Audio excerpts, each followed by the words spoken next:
What's going on, ladies and gents, and welcome back to the channel. I am Lonnie from Flight Sim Gaming. I'm almost breaking my shit here.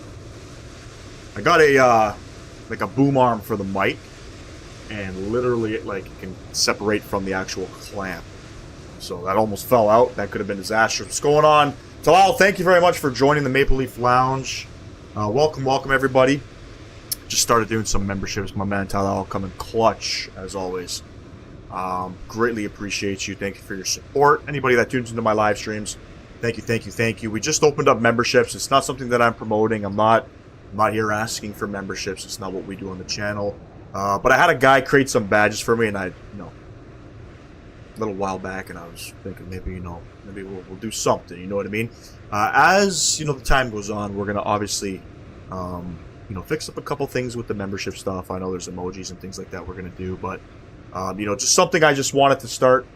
We're not, like I said, we're not promoting any of it. So if you can't donate to anything, that's completely okay too. But anyway, ladies and gents, welcome.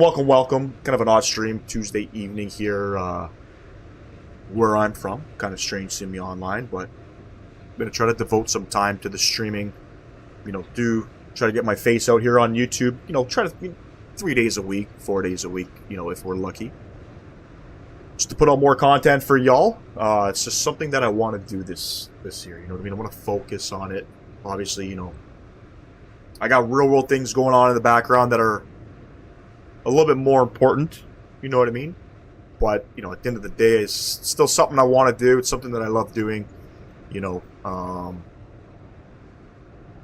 thank you, everybody. Anyways, welcome. We're down in Cairo. Never thought I'd be flying out of here. This is Time Models Cairo. We were gonna do a live stream when the scenery first got released, but I don't want to keep talking about it. I've talked about it enough. We decided not to. But you know what? Let's put our ego aside. Let's give it a go. It's a really good looking scenery. They just actually Time Models. I don't want to promote any of their stuff, but they just released Orlando Sanford a couple days back, or I think yesterday or something like that. And I gotta say, it doesn't look as good as this airport. I don't know what they did wrong, but it doesn't look as good as this one. It's a pretty decent one. This is sort of the gateway to Africa as well. You got the Egyptian pyramids up in the vicinity of the airport. It's a pretty iconic part of the world that you need to visit. And we're doing a short flight today. We're headed down to I think it's Hurghada. I think that's how you pronounce it. FSDG created the scenery down there, and it's not that bad. It's average scenery for what you get. Again, it's FSDG. Nothing too crazy, but it's a short flight. It's about 40 minutes or so, and it is a Tuesday evening, so it's perfect for these type of ops. Hopefully we're not going to be going live for too long tonight, maybe 2.5 hours, but this flight sort of suits it. We're flying up to 29,000 feet, and like I said, it's about a 40-minute flight. It's a very short flight. So we're going to be on VATSIM. There's Tuesday evening, 7 p.m. in Southern Ontario. I'm not expecting any controllers to be online. I don't know if even I'm sure this airspace is probably controlled, but, again, it's, I think, 2 in the morning, maybe 1 in the morning, local time down in Egypt. So we're not going to have any ATC, some short ops here. We're trying out the PMDG 737-800. I don't have any of the Boris. I don't have early access to Boris sound mods, but we're going to stay flying this aircraft, throughout the week into the weekend.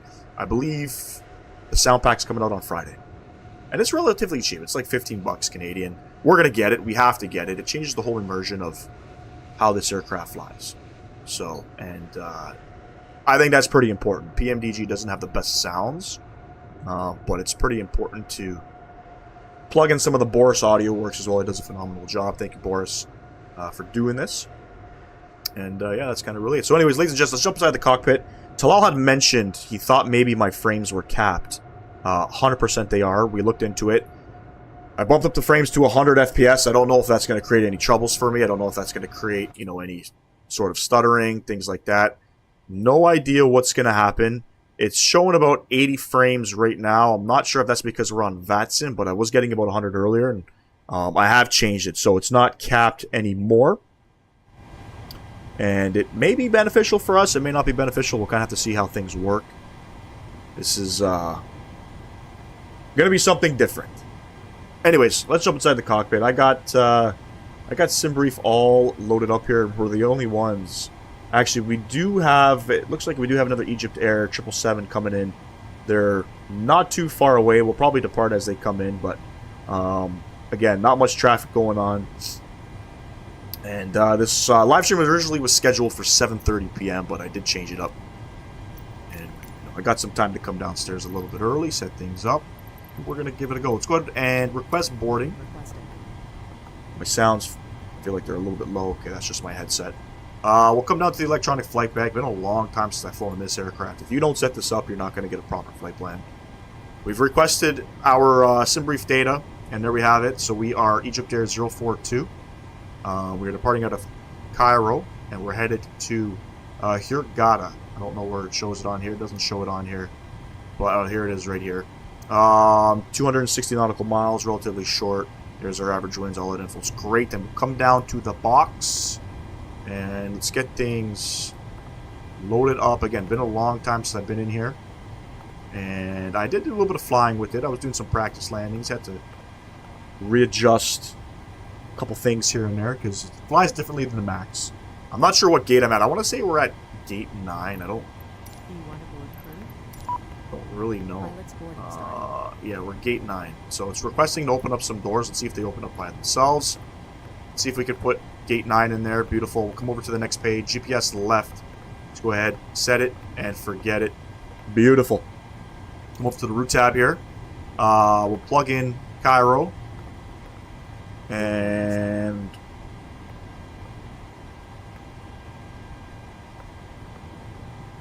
plug in the destination airport. If I can do it. Beautiful. There we go. Flight number.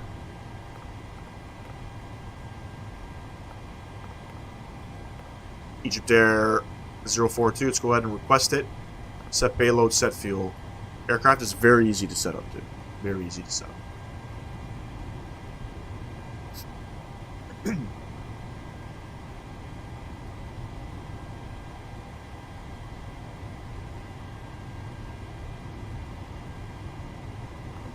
Load that up.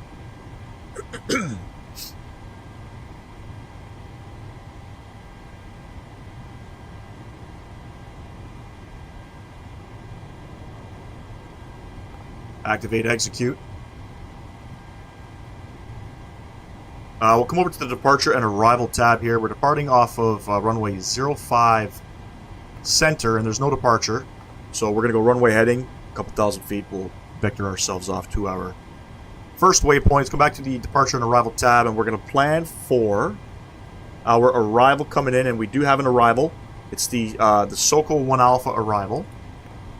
And we're going to plan runway 34 right. We'll plan the ILS 34 right approach. And we're not going to do no transition. We're not going to fly over top of the actual airport. We'll follow the arrival right down in. And that's basically it. Perf init. Let's go ahead and plug in some information here. And perf init request. Let's go ahead and request that.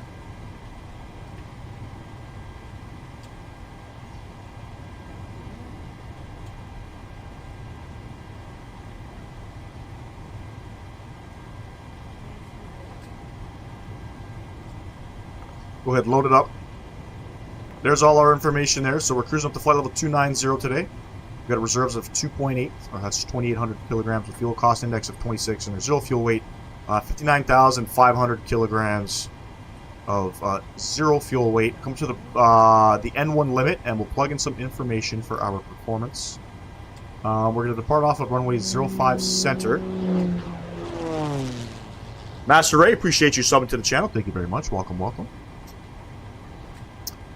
Let's go ahead and import. So we got our actual subscriber badges showing up again. Not sure. Streamlabs has a mind of its own from time to time. So for anybody that has subbed in the past, if I didn't get a sub notification that came up on stream, I do apologize. Import the weather. Import all of that. We'll calculate, and there's all of our information. So it's flaps 5 departure. The takeoff rating, we're going to be doing the takeoff 1. The cell temp is going to be 40, and our V speed's 40, 41, 46. Cell is 40. Takeoff 1. Beautiful. Go over to this page here, and we're going to input flaps 5. Trims of 4.86, 4.86, and 40, 41, 46. Our V-speeds match up. Beautiful. I like that. Come back to the legs page. Yeah, it looks like it's radar vectors too. Final. We'll vector ourselves off. We'll continue on down here. Let's get on our Unicom frequency. I'm not sure if down in Cairo if they use CTAF or anything like that. I want to say they don't. I think CTAF is just used in the United States regions right now. What's going on, Sam? Hope all is well. Thank you for joining. And we're squawking 2,000, and then we're going to continue on. And let's get our trims. What did I say our trims was? 4.86. So we'll get it as close as we can. Somewhere about there. 146 is our rotate speed. Let's get our flight directors on. Auto throttle coming on. It's been snowing in Florida? That is terrible. I apologize for that. But it has been cold. It actually has been cold. There was another streamer I was watching. I still watch a little bit of, even though I don't play Call of Duty much. I do watch Bobby Poff Gaming. He's a pro COD player, and he's an ex-pro. Sorry, he's not a pro anymore. He's an ex-pro. He lives in Charlotte, North Carolina. He was saying it's going to go down to like, what did he say it was going to go down to, like 13 degrees or something like that, which is like -5. I didn't realize Charlotte, and then later on in the week, Charlotte's going to be like 15 degrees Celsius, 17 degrees Celsius, which in my opinion is pretty warm. I had no idea Charlotte is that warm during this time of year. It's crazy. Let me just confirm here our heading. So heading 044.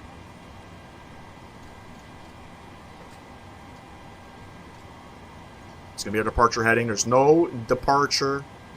No SID on this departure. And we're just going to go right up to 29,000 feet.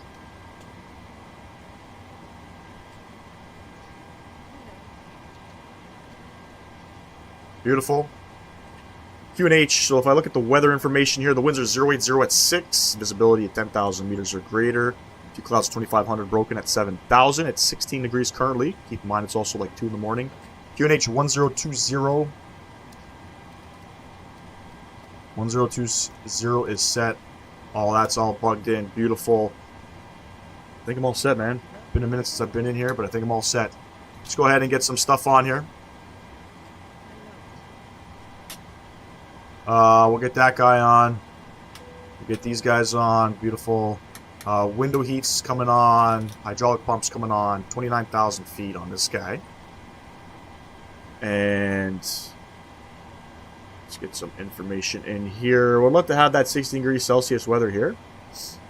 Me too, man. It's currently, I'll tell you this. You know it's cold when the dog doesn't want to go outside. Right now it's showing... it's -14, feels like -22 Celsius. That's fucking cold. Airport elevation is going to be 100. 109, I think you round up the next 50, so I'm going to go 150 on that guy. Anti-collision light can come on. And shit, I forgot what I was doing here. Let's go ahead and spool this guy up.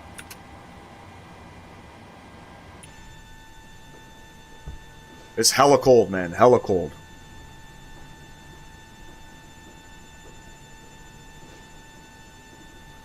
Even where, I do my live streams down on the main floor, I got a space heater on. It's fucking cold. The garage is right beside me. Right off to my left is the wall to the garage. And we're getting all that cold air. The space heater is going to be working its ass off, and it's not doing much right now. It's not doing much. And you can see all of the people walking through the jetway. Very strange.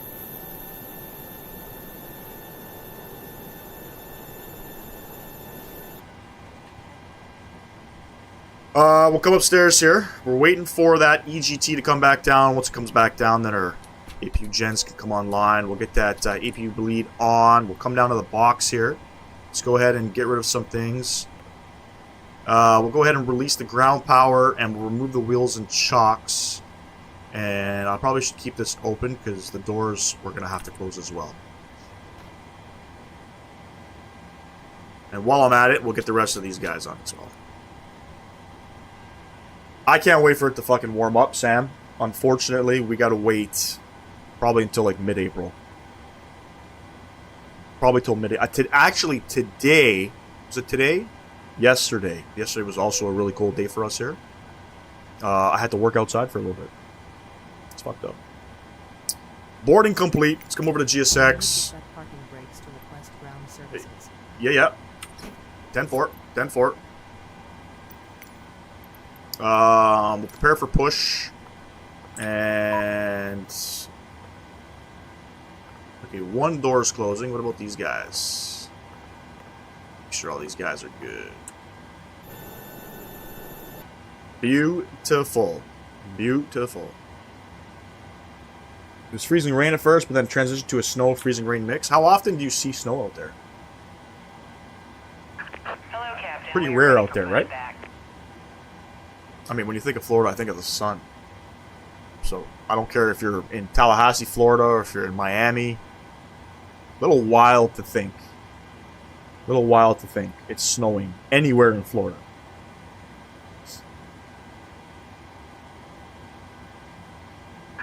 Departure checks completed. Bypass pin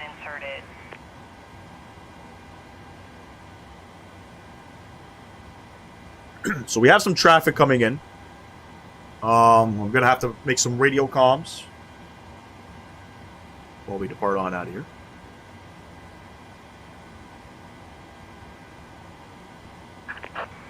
And again, no bore sounds. This is simply, strictly from PMDG. Bore sounds are coming out on Friday. It's very rare. Yep. We're getting into our coldest month, pretty much. February is our coldest month. Here, it used to be like December, January, February used to be like really cold.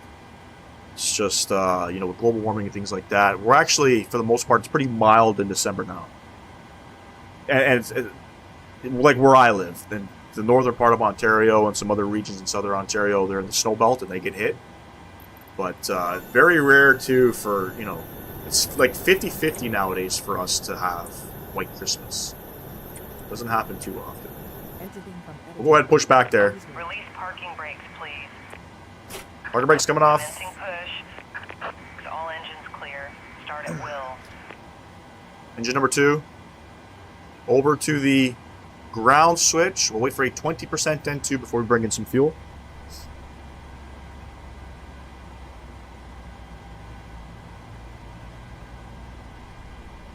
And I don't remember what keybind it is. Nah, it's this guy. We're using Rex Atmos as well. I gotta say, Rex Atmos, I don't care what anybody says, does a great job making the sim look better in the sky. If I take off Rex Atmos, the sim looks like dog shit.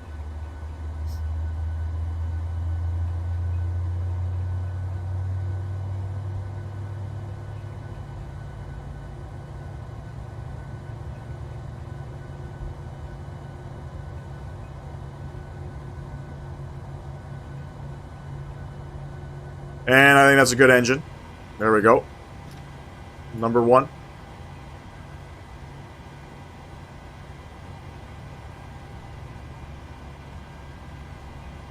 This aircraft also, if you're just tuning in or if you're tuning in later, it had a physics update. It definitely flies a lot better, I gotta say. This guy. I like flying to warm places in the sim when it's freezing cold. Absolutely, man. Absolutely. Definitely. I want to do some flying up in, possibly up in Norway. Unlocking gear. I want to fly in some pretty whiteout conditions. Haven't really experienced that yet in the sim. Haven't really flown into some really snowy conditions. You know, we've had some, you know, some flights where it's raining. Engine gen's got to come on. We'll get the probe heats on and our packs. Get them packing. APU bleed and switch coming off. These guys can move over. And taxi light coming on. We'll keep that guy off. And let's go ahead. Flaps 5. And we're going to turn this guy on. Tow truck disconnected. Bypass in removed. Left is clear. Right is clear. LNAV, VNAV, that guy's not going to arm. There's no departure. So, once we get airborne, gear up, we're going to go ahead and heading select.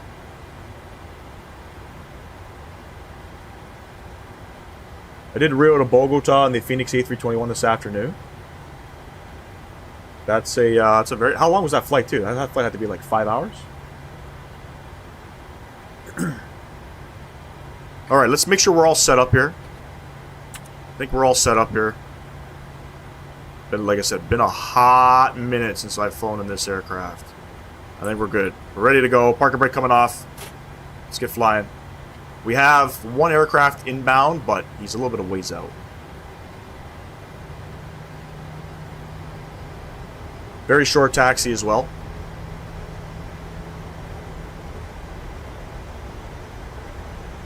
Sam, are you going to grab Thai Models Sanford International?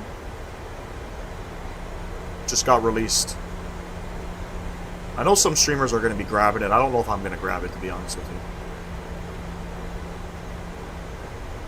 I'm unsure.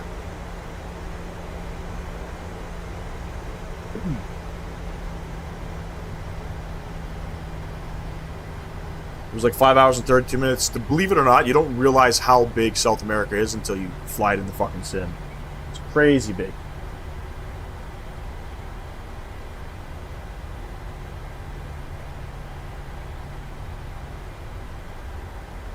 We're going to take taxiway Charlie. So this is Bravo coming up here. We'll take taxiway Charlie. We're going to make a right onto Echo, right onto Sierra, and then we'll hold short at runway 05 center.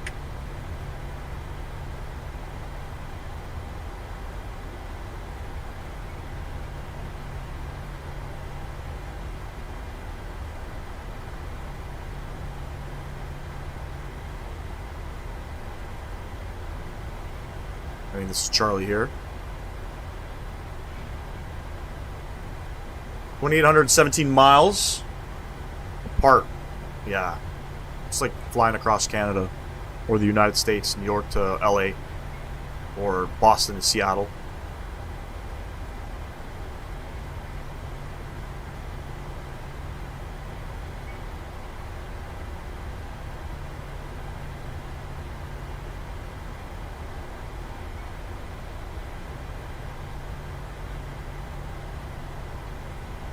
Been doing some practice landings in this aircraft coming into Hurghada.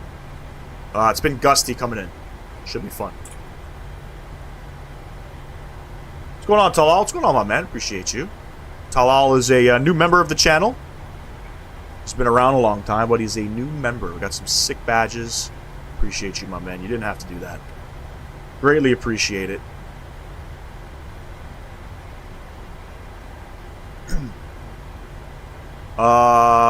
We'll make a right onto Sierra, and then that's about it. That's about it. We started the stream a little bit earlier, Talal. I had a little bit of time to get away. And by the way, we are. I did change the capped FPS. We're 100 FPS now.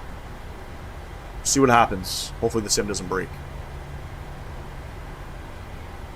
I hope not.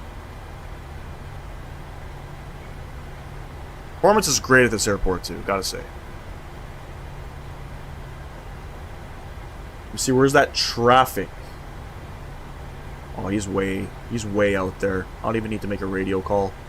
But for the sole purpose of flight simming, I think we should. No, I think we should. Cairo traffic, EGYPTAIR 042 lining up runway 05 center on departure. We're going to fly runway heading 044. Cairo traffic. Definitely won't, once you're out of the airport, you'd be capping that, by the way. Yeah, I'd be capping at 100. I could probably increase it. But already, like, we're getting like 90 FPS taxiing. SimCF5, what's going on, my man? Yo, yo, yo, forgot to send you a new checklist I made. Feel free to stream it if need.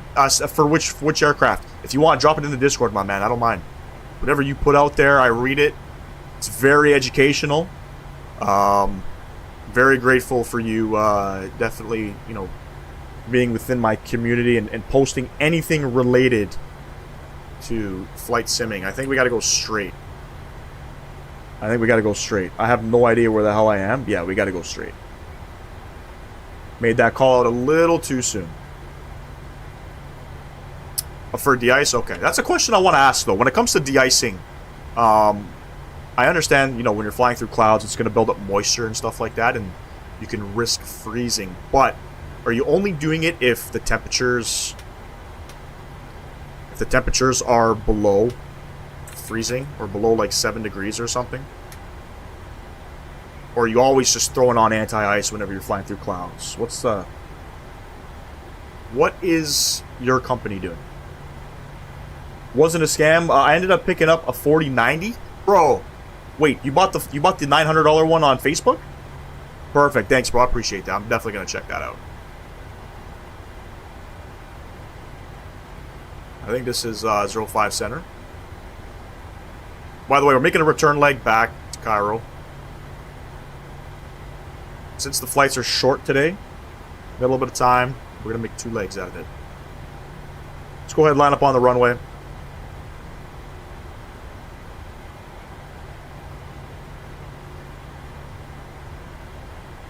Bro, let me tell you, SimCFI, the fact that you're posting shorts about the Aerosoft RJ now, like you're really active doing it, bro, you're lighting up the CRJ community once again, man. You're single-handedly bringing back that aircraft to the sim. That's pretty fucking awesome. The checklist is good for ground de-ice, but for in-flight, 10 degrees Celsius or below, anti-ice on invisible moisture. Unless the SAT is -40, then no ice can form. CRJ above 230 knots doesn't need wing, just engine, but some planes do. Understood. I'm not... I haven't really played around with anti-ice, you know, ever. I also have anti-ice turned off in the sim. I had a bunch of issues with having anti-ice on. Bro, I'm telling you, you single-handedly are relighting up that fucking RJ community. FSC Lead, you're probably aware of it, but they posted an article about the Aerosoft CRJ update coming, and they linked your video in it, which that's fucking awesome, bro. That's awesome. Ladies and gents, let's get going. Enjoy the departures. Get those throttles going up 40-ish%. And the winds, I think, were 080 at 4. 080 at 6. Yeah, the icing in the sim is garb. Yeah, brother. I think I was having troubles in the Phoenix. Toga. Rudders feel so different in this aircraft now. I'm going to create some Toga emojis, too.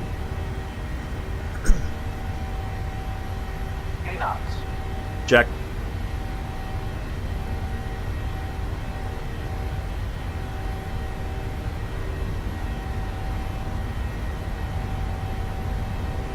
V1. V1. And rotate. Positive rate of climb. You're going up. And we'll go heading select if it allows us. I don't know if we can yet. There we go. We're heading select. Lock that gear. Auto brake. Going back off. Beauty.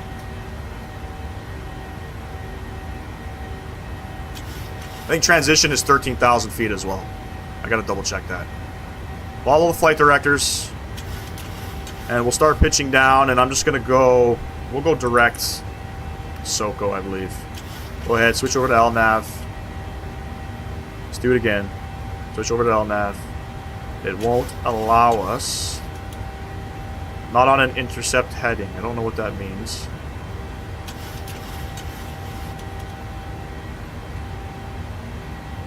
There we go. And let's go flaps 1.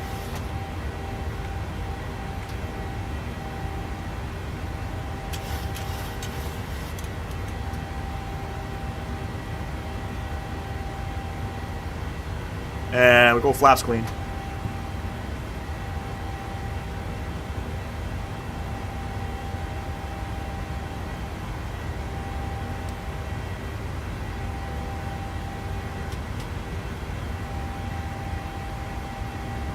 Start pitching down. We can start climbing about 250 knots here.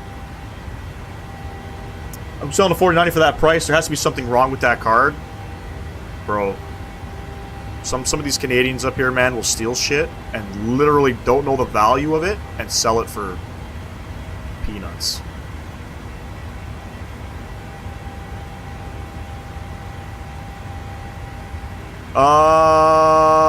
Standard pressure is set. I thought it was 13,000 feet. I must have lied. I think it's around 5,000 feet. I really don't know, but it's working way better than my other card. Hey, man, if it's working, go for it.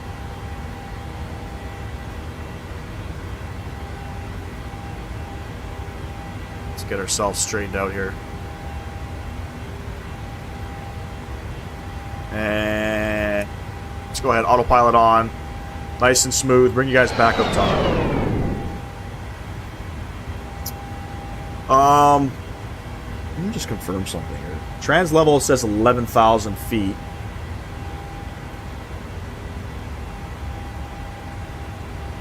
It's 4,500 in Cairo. It is going to be 9,500 in Hurghada. So let me just do a couple things here. Been a long time since I've been in this guy.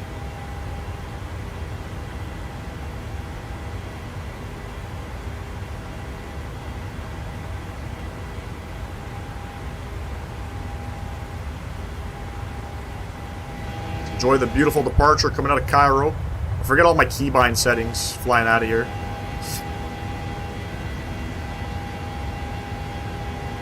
Again, we're not using Bore Sounds. I don't have early access. Bore Sounds come out, I believe this Friday, if I'm not mistaken. I'm not part of Boris's community, unfortunately, but that's what I heard. That's what I heard. SimCFI, if you're still in here, man, when are you going to go live? Are you planning to go live, do a live stream? Let's get these guys off. Well, those guys... No, I think if I do this... Nope. These guys are coming off. Let's get that wing light off. And yeah, we're climbing, friends. We are climbing.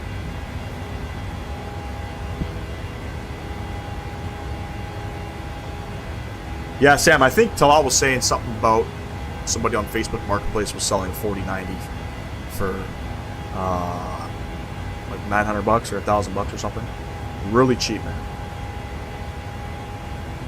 Now, what kind of 4090 is it, Talal? Is it one of those ones that come out of one of those Alienware computers? Because I think Alienware like manufacture their own graphics cards. Even though it's like an NVIDIA graphics card, they manufacture their own, if I'm not mistaken, to fit in their cases. I've heard some issues with some of their graphics cards and some of their other PC builds where they would cause overheating issues, you know. But hey, 4090 for under $1,000, you know. It's an Asus ROG or Asus Rogue, bro. That's fucking sick. That is fucking sick.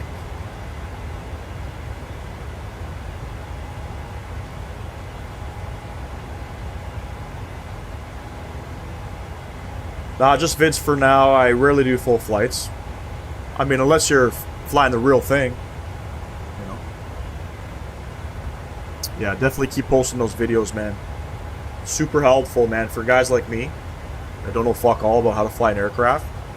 These, that's how we learn. We learn from you guys. You guys, you know, putting out that content for us is amazing. That cloud was a good example of anti-ice on if the outside, what's TAT? That's atmospheric temperature. If TAT is 10 Celsius below and SAT minus 40 and above. So what are you saying? So basically going into those clouds, you want me to put anti-ice on? Let me, how do I check temperature? How do I know how cold it is outside? Where do I find it in this aircraft? I think it's here. Nope. There is a way. I just don't know how to do it. Gotta really learn how to fly these things properly, you know what I mean? Now that I'm selling my old card, it's like $600. Sat is like outside air temp, and TAT is like what the airplane feels. Gotcha. Gotcha.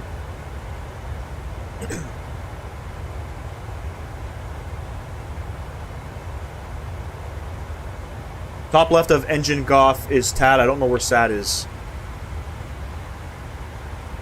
Top left of engine what? Ah, right there. So +2. So anything you're saying, what did you say? Below +10 I would want. Come upstairs here and what do I want to do? Just wing anti-ice, or am I doing all of it?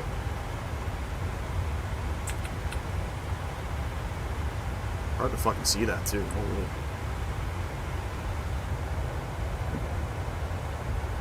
Very boring flight too. There's really not much to see out here, other than some of the desert. 10 degrees Celsius below on TAT. Got you. Okay. That's pretty cool. Once you get closer, okay. I'll try to keep that in mind for some of my next flights. I don't really follow a checklist. I think the only aircraft I was ever following a checklist on was flying the RJ. I think that was the only one. Just because the RJ is not something I'm too familiar with. I pulled up a checklist. Let me see if I still have it. I don't know how realistic it is. I think I was getting it from...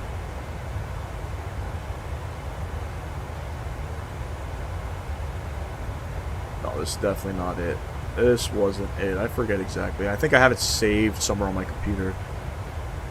I'm not aware for the 737 engine, but sure, most planes can't build on wing ice above 250, but not sure for the 737. Okay.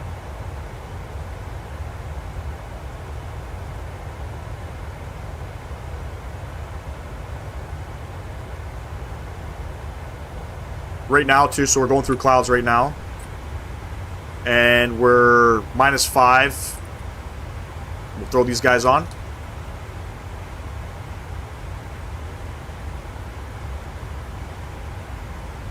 Trying to understand what you said here. Unless the SAT is -40, then no ice can be formed, which we can't read SAT, so... But I'm sure there is a way if we change some shit. I don't know.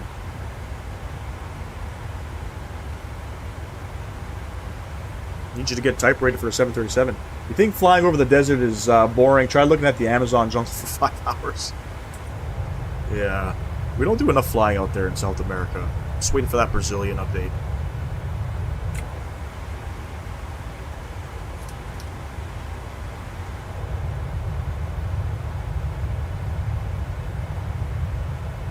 Fortunately, too, there's not much good scenery out in Africa, especially in, like, Western Africa. It's a little disappointing. It's a little stale. You know, South Africa's got a lot of good scenery, but, you know, other regions, not so much. And we're going to be doing a lot of European flights as well. I got a couple things planned out. What did I write down here? So we're not going to be flying in North America this week, and I want to get some VATSIM practice out here in Europe as well. Yep, perfect. You will want to get all the anti-ice stuff just on just prior to getting in the cloud, as they are meant to be used as anti-ice. Not makes sense. Okay, so we're flying. We see the clouds out in front of us. We're not in it, but we see the clouds coming upstairs. Bam, bam, and then once we start climbing out of it, bam, bam, pop them off. Now they can come back off, as it'll make your climb performance worse. Yeah, I noticed that. I noticed that these guys were winding down a little bit. That's a pretty cool shot. Yeah, where did I don't think I wrote it down, but let me see here. I didn't write it down. Actually, no, wait, I snipped some pictures from flight radar. I want to fly. I want to do a flight into Sofia. I know Pavel's been asking me. I don't know if we're going to do Barcelona to Sofia. Munich to Innsbruck would be cool to see. Believe it or not, I have never flown into Innsbruck, but I do have some scenery. So we can definitely look into that. I want to also fly, I don't know, I guess it's kind of a little touchy subject, but there was a flight that I was going to do into Athens in the 737-900. Not many 900s fly out in Europe. I was thinking, I don't know, El Al will fly from Ben Gurion in Tel Aviv to Athens. It's a short flight, you know, it's like an hour and 45 minutes. Fly there and back, I was thinking.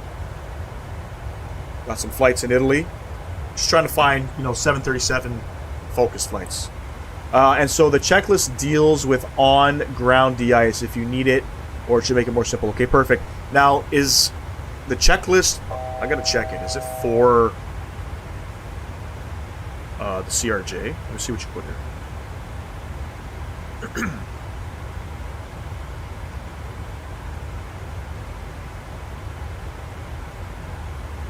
Or is this just for, like, any... Is this just, like, a general rule of thumb for all aircraft?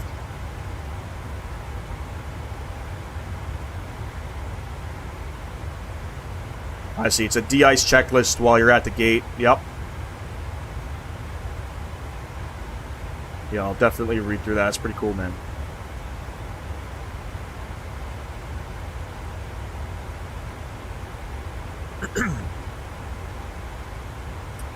Any AC is the goal for Microsoft Flight Sim use. Yep. What's AC? What is that? Air conditioning? Is that what you mean by that? Or is that rule of thumb for all? Got you. Okay. Well, we're about 70-ish miles out from top of descent. We'll go ahead and plug in some information here. So we're going to do a flaps 30 landing, plus 5. I'm just going to double check the winds and still make sure we're planning for the ILS 34 right approach. Coming into Hurghada. The winds are 290 I-10, so slightly gusty. Nothing, you know, too out of this world.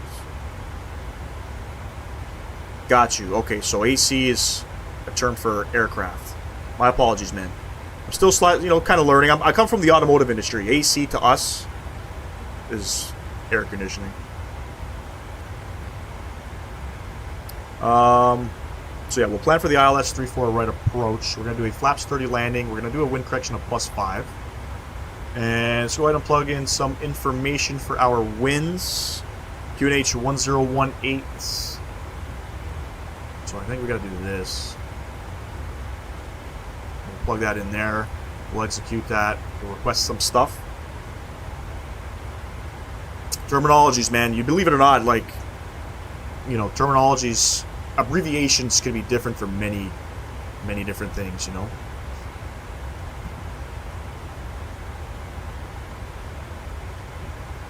I mute my mic every time I got to clear my throat. I don't like you guys to... I don't like to, like, you know, make you guys kind of hear that shit. And then I got to check back and look and see is my light back on, because sometimes I'll talk to myself and you guys can't hear me. And there you go. So it looks like my navigation. So I know I set the Unicom frequency, and it changed up on me.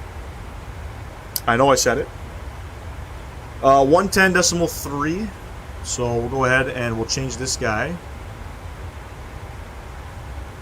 And what am I doing? We'll come here and flip that. Beautiful.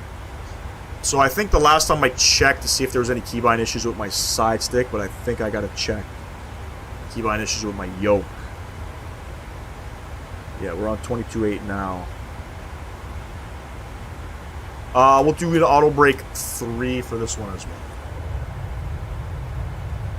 Warsaw, Poland to London Heathrow on the 737 is one you could do. There are some really good Warsaw scenery. Is that going to be with Polish Airlines? Yeah, I got I forget which one I have. I do have scenery for Warsaw. Believe it or not, I got a lot of scenery, man. I'm a nerd when it comes to purchasing scenery. I don't buy, you know, I used to be a car guy.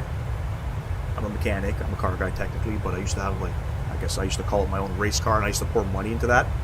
I don't, you know, now with kids, I got a SUV and that kind of shit. I don't really spend my money other than in flight sim. So I got a lot of scenery. We can definitely check that out. Warsaw, Poland to Heathrow. That would be with Polish Airlines. Yeah. Definitely check that. I forget which Warsaw I have. I want to say it's maybe Dzerzicki design. I could be wrong.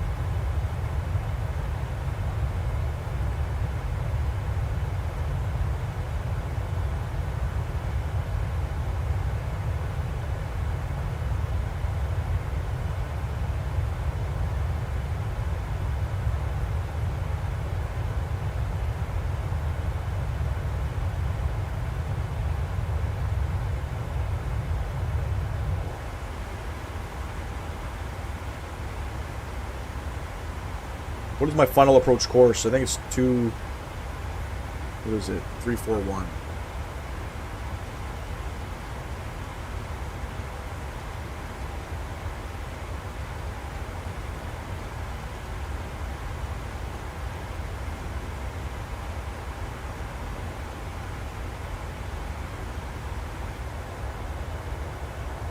The scenery doesn't look that great out here, too.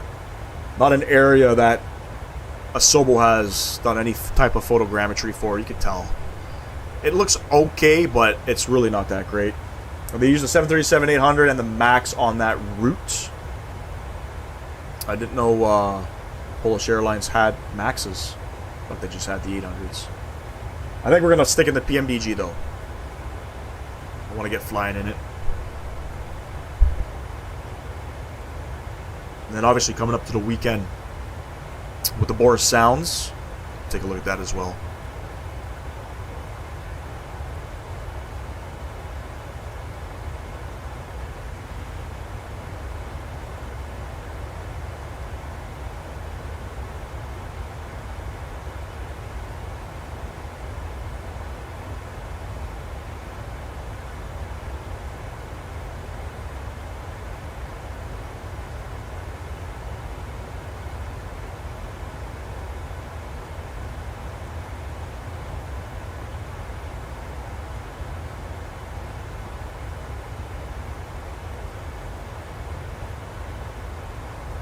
Good stuff, good stuff.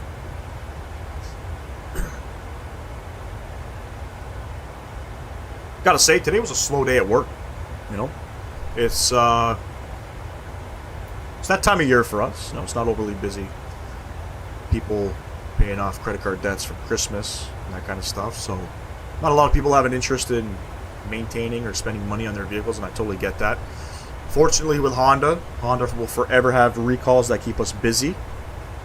But, yeah, pretty slow work, man. It's when you work flat rate, you kind of rely on people coming in for service.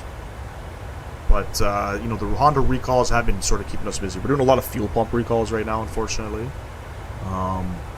There's a lot of sticky steering issues with some of our newer cars, where the steering at highway speeds gets stiff.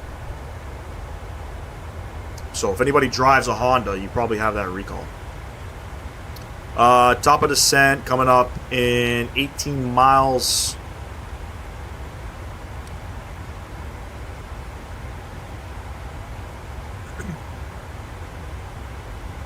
I think once we deboard, I'm going to run upstairs and grab a beverage. I drank a ginger ale before I came downstairs. I have this issue where the sugars, I guess, just build up in my throat, like right here. It gets all sticky, and then it just builds up, and then I have to, like, clear my airway. Crazy.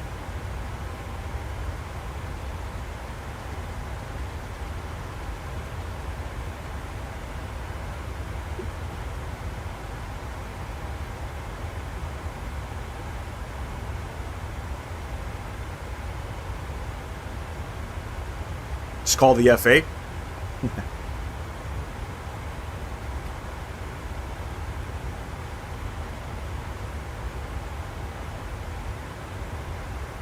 When are you going to go back flying? I think you said, I think in Captain Canada stream you said you were on reserves for a little bit. That's a little disappointing.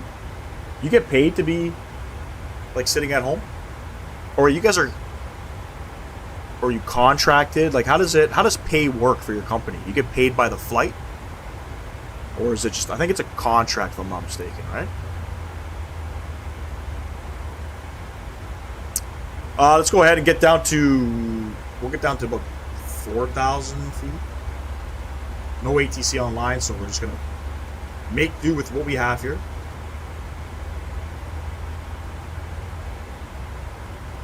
I'm going to add some fixes in here as well. I like my fixes. So much easier to do them in this aircraft than anywhere else. I think we're just going to plug in runway 34 right. And then we'll do a 10-mile and 5-mile distance on that ring. Most airlines pay reserve guarantee 75 hours a month pay. What's going on, Rougeau? I do. I do. 75 hours a month pay. So I guess the average person works 80 hours every 2 weeks. So you're guaranteed half, I guess half of that, plus your flight hours.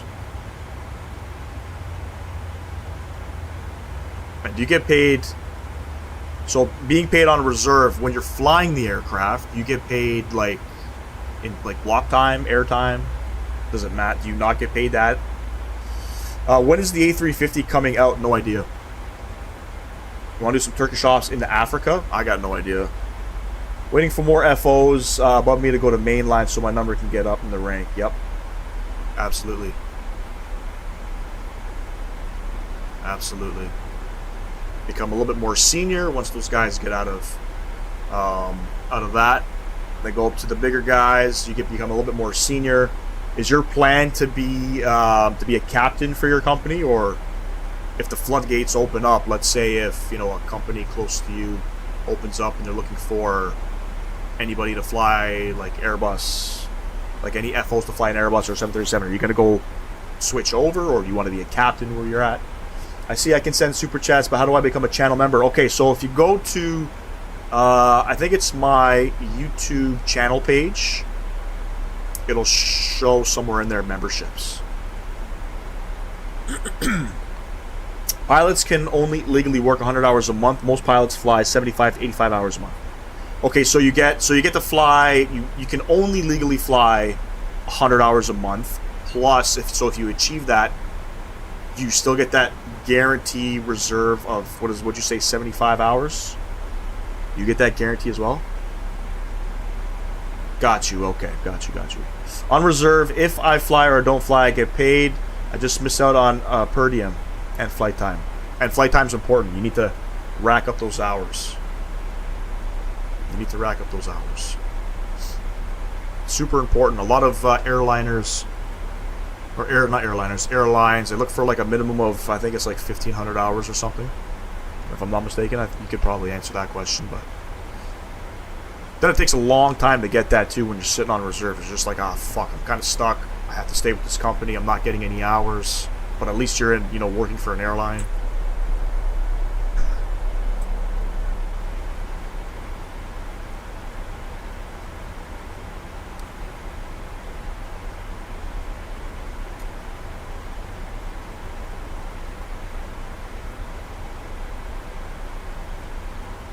Well, we're on the descent, ladies and gents. So you get 75. If you work more than 75, you get the extra you work. Then if you work over 85, you just get time and a half. Got you.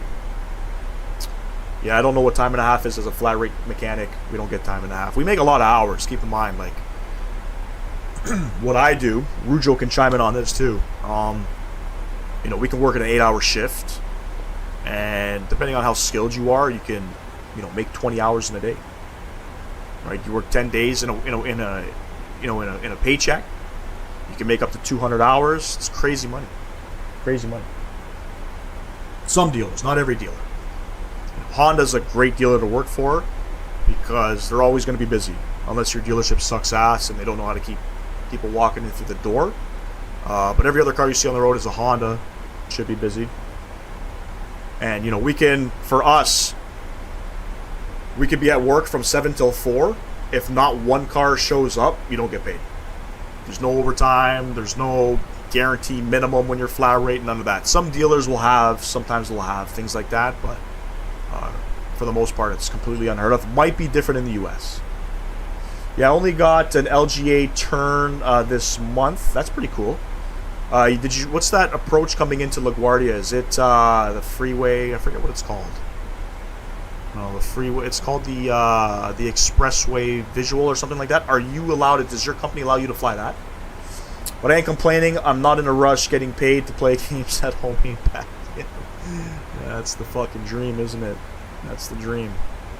And your channel's gonna grow, man. You're gonna maybe look back and be like, "Fuck, do I really want to fly?" You can fly in the sim and make probably the same money once your ship blows up. A lot of people are in a rush for that 777 spot or whatever. I'm chilling, having a good time. You rush, and feel bored and you get things too quick. Yeah, exactly, man. I totally get that. Totally get that.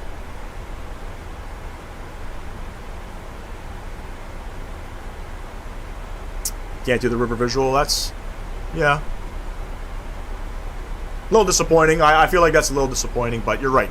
You get paid, I guess, to kind of sit there and, I guess, deal with sort of everything else. But you know what? I have to say, I don't think I've ever flown that approach in the sim. I get hourly pay for my job. When I started off, I was on commission pay. Yeah, I think you work for a union, right? Let me plug in my minimums here before I forget. We got 264. 264 on that bad boy.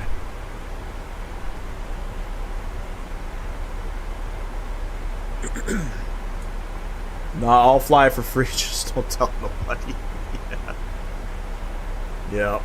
But don't worry, man. Eventually, one day, you'll be that guy flying that approach. If you're still with that company. I'm pretty sure in FSI panel, if you even know about that, it's where you can practice some landings. I'm pretty sure they have an actual... I mean, you can set up any approach you want, but I think you can practice that specific approach.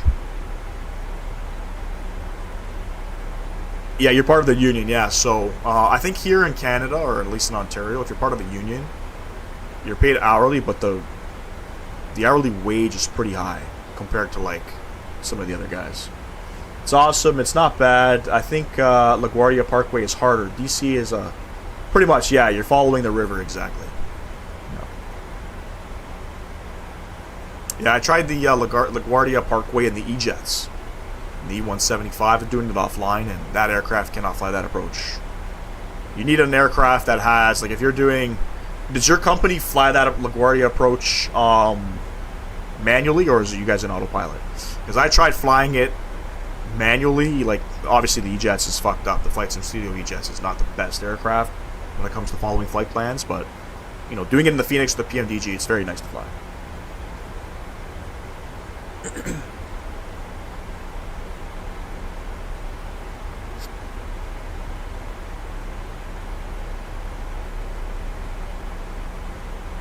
Let me see, Mike.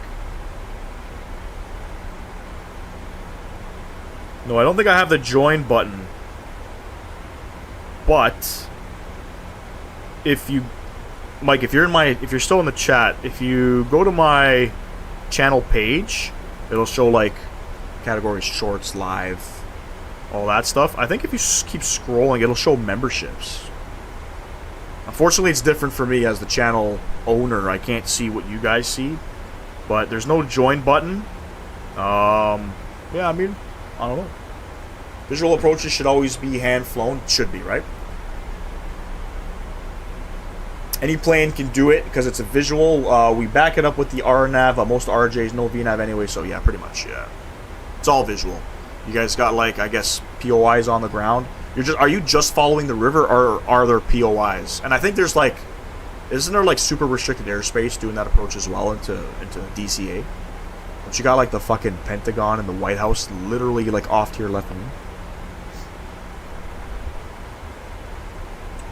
Let's get some visuals out here. My keybinds, I'm not gonna lie, my keybinds in the PMDG 737 are different than flying the Phoenix.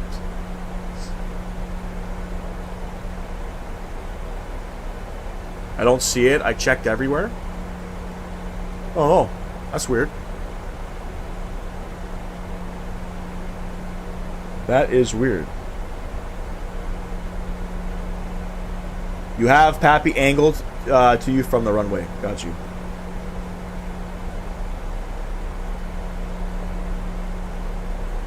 And it's only visual approach, so I guess there's obviously restrictions while flying it. You probably can't fly it. Is it restricted flying it in the nighttime? Is it only like a daytime thing? Clear skies? I should definitely try it one day. On VATSIM, I'd probably get my ass ripped on VATSIM. You have the White House off to the left and noise sensitive on the right.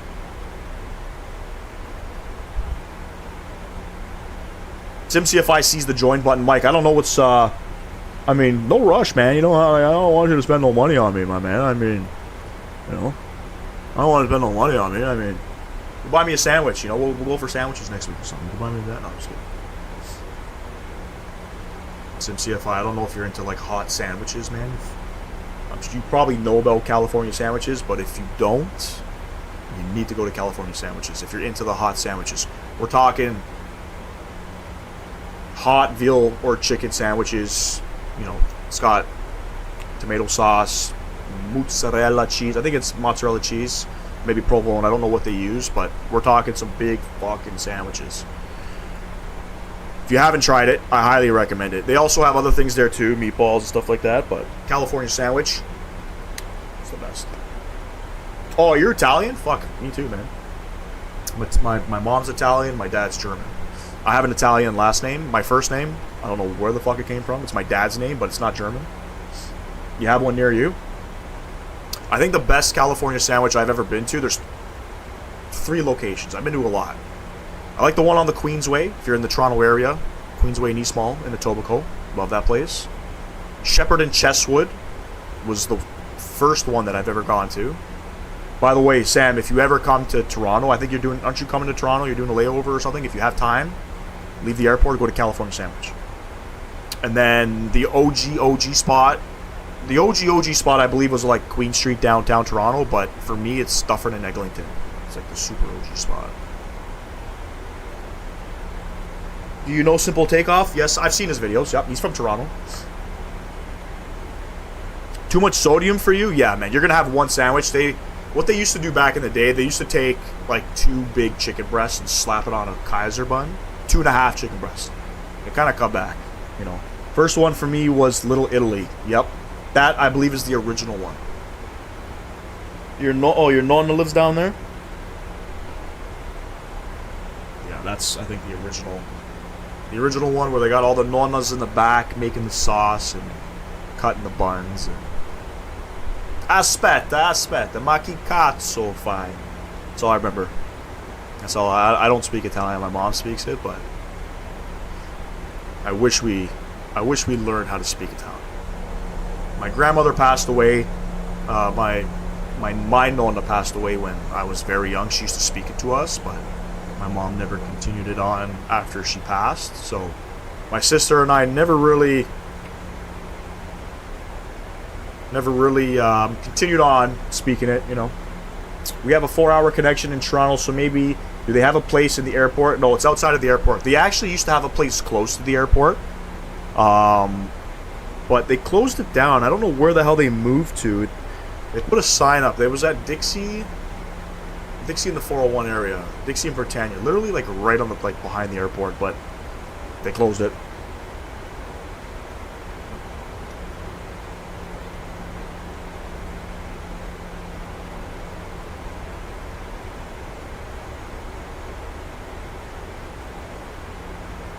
Dude, that's pretty fucking sick.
Is it hard to get back to Toronto once you have left it, like traffic-wise? It all depends. Let's go ahead and do our... What's our altimeter? 1018. Let's get back to flying here. 1018. Beautiful. Getting back to Toronto is... I mean, it's in technically the airport's in Mississauga, Ontario. But... getting back to the airport it depends on the time. Toronto's always busy. Getting through the airport, it's going to be probably a struggle. So if you're making a transfer, your best option is probably go to your gate. I don't know, like sometimes coming into the airport as well, if you got to go through customs and things like that, you could be tied up a couple hours. But once you're outside the airport, it's pretty good. Sadly for me, most flights I take leave out of Montreal now. Do you drive to Montreal? I've always wondered, or like what do people from Ottawa do if they got to fly out somewhere? But yeah, usually no traffic. You know, you got people that like to hang outside the airport and wait for their families, their loved ones to come out of the airport, and you're not supposed to, but people just literally park wherever the fuck they want. It's a zoo. It's a zoo. And like I said, it all depends on what time. I mean, the busiest time in Toronto, I think, would probably be like, I mean, I don't know, probably 4 p.m., right? That's when all your European flights start coming in. And then, you know, it's probably busy again around like 7, 8 p.m. because then all your European flights depart. It's busy in the morning as well, all your domestic flights, you know, some of your Caribbean flights, but is Uber is expensive here, yeah. Uber is expensive. We take small 40-minute flights, but have driven there once or twice. But like Talal, if you gotta go, let's say if you're going to Mexico, do you... I don't know if there's any flights out of Ottawa. Is there flights out of Ottawa to Mexico, or was that something where you would have to go to Montreal or Toronto?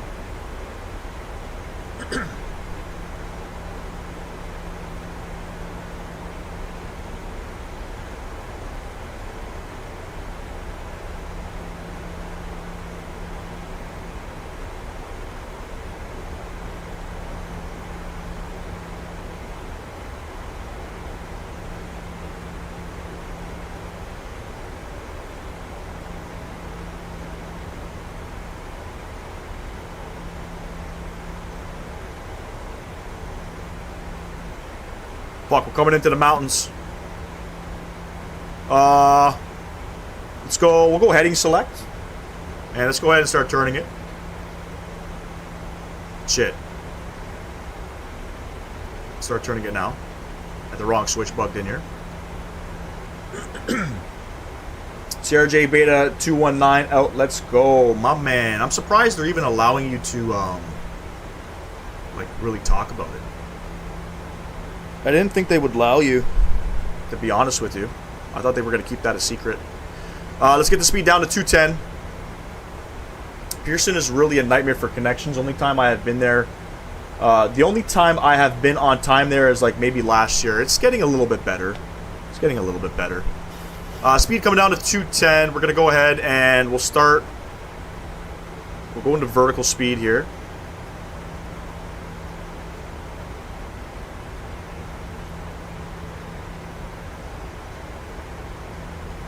And there's our glide slope. I can actually just level this off. We can go a little bit shallower on the descent here.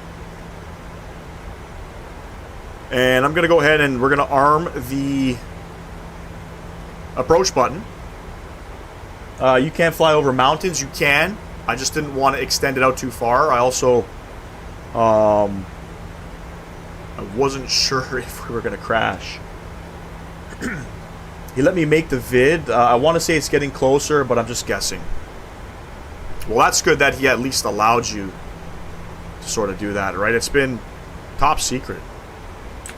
Might take part in why we... that might take part in why we go to Montreal now, but I don't know. Yeah, I don't think... You know, I don't think Montreal... What is it? Elliott Trudeau Airport is as busy.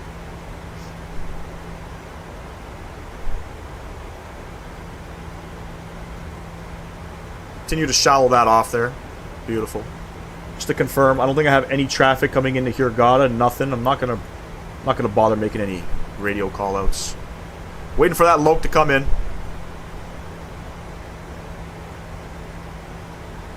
And there we go. We'll set our final approach course 341. And we're a little, you know, we're a little far out. About what is that? 15 miles. Well, 15 miles out. There's the airport out in front of us there.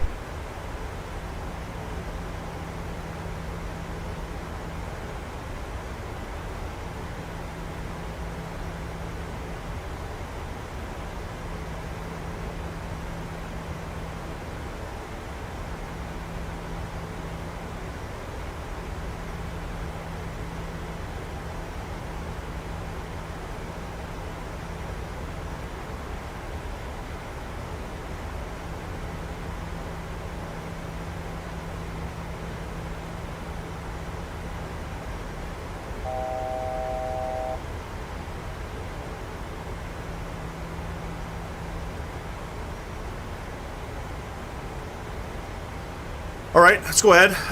Flaps 1. We'll get the speed down 190.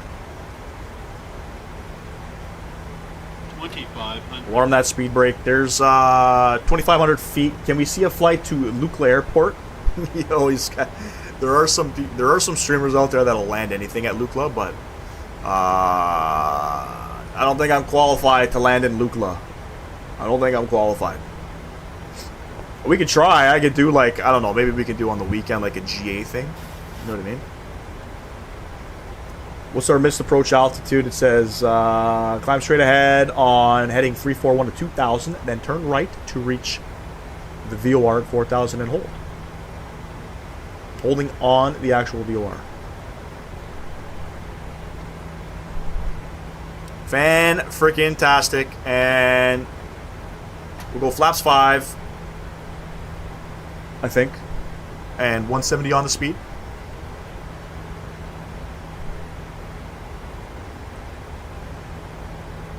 I don't know, man. I don't know. I think you're asking for troubles. What do you want me to fly? A big one of those big Antonovs in there? I'm down. I'm fucking down. Wait for that glide to come alive. There it is. We'll get this guy up to 4,000 feet. And there's glide slope, and we'll continue on. I think flaps 5 in the Boeing. We can go ahead, gear down. We'll get the rest of our lights on here. Bam, bam. These guys over. Oh, bam. This guy. Here we go. I want to see the A380, a Delta Airlines livery into Lukla from me. Want me to die? I mean, I could do some dumb shit like that. I don't know if I do it on a live stream. I could probably make a short out of it. Let's go flaps 15. How about Funkel? I have a video of flying into there. I love flying into there, man. And 145, 152 is our final approach speed. Yeah, a lot of flights you could do out of there, man. Even flying into your hometown, Rougeau, and Ponta Delgada is another crazy one. It's always gusty flying into Ponta Delgada. Gusty. But that circle to land approach at Funkel, bruh. Yeah, I agree with Sam. Let's see it. Minus 165. I don't know. I don't know. There we go. 1,000 feet above. Enjoy the landing, ladies and gents. Flaps 30 indicated. Gear is down. Speed brakes are armed. Yeah, we're all lit up here. And the winds. 1,000 checked. Winds are 290 at 10. My aircraft. My throttles.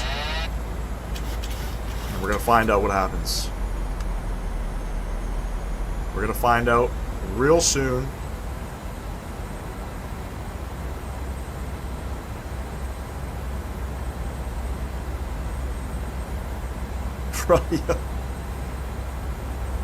Honestly, man, I forgot how to fly this airplane, and then when I was doing the landings in FSI panel, I realized you got to let the aircraft, you got to let the ground effect really kick in with this aircraft. You don't have to really flare it. At least, that's how I feel about this aircraft. It doesn't really need to be flared.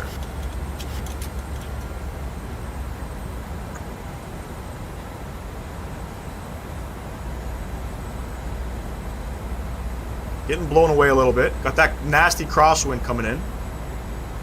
Approaching minimums. Minimums. Continue.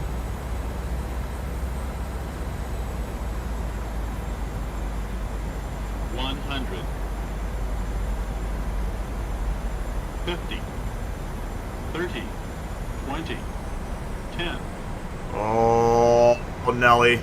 We overflared, going around. Last 15. You're coming up. Going around. Play it safe. And we'll take it up to 2,000 feet. I'm going to make a right turn. Okay.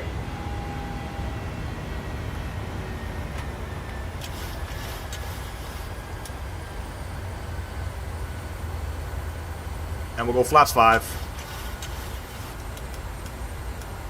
Sorry about that.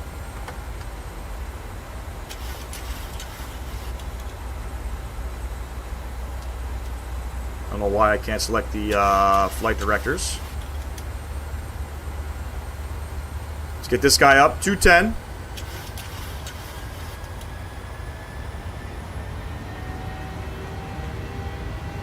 There we go.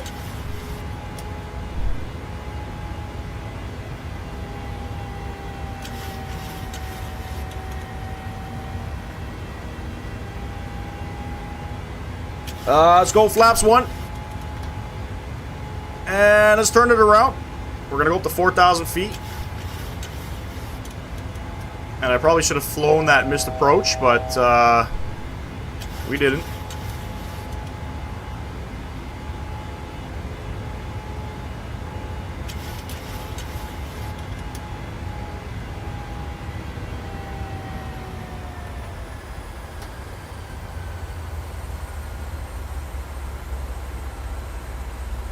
Spin her back around and redo.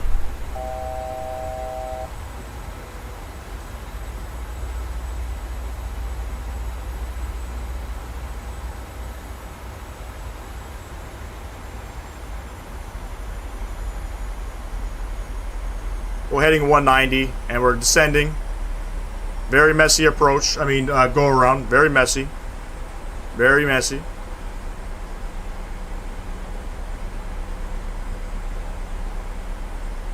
And we're flying, ladies and gents. That was really floaty.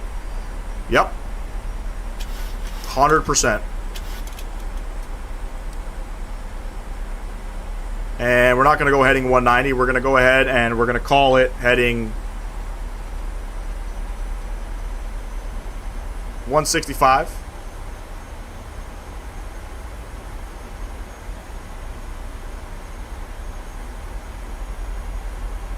Beauty.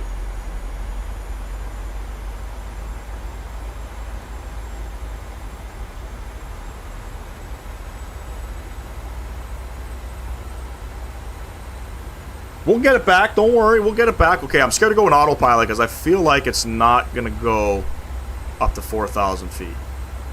So, what do? Do I click this guy? There we go. And then I'm going to go autopilot on.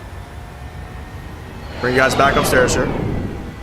That was disgusting. Why am I speeding up to 240? I don't want to go to 240. Go back to 210. Alright, redo, ladies and gents. Redo. Redo. I apologize for that one. I think you're the only person I have seen to choose to go around. Well done. Thanks, bro. I've told myself... Oh, what's the aircraft doing? I've told myself I'm not going to force the landings anymore. I'm going to literally make a better decision. I'm going to make a better decision.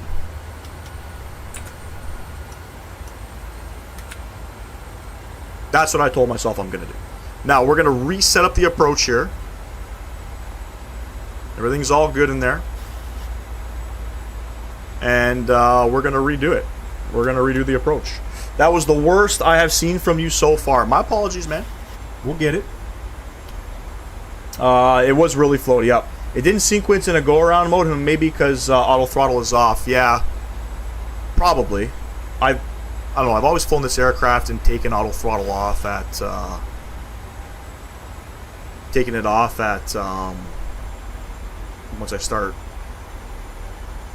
I guess, landing. Starting descending down to 2,200 feet. We'll get her back in. We'll get her back in.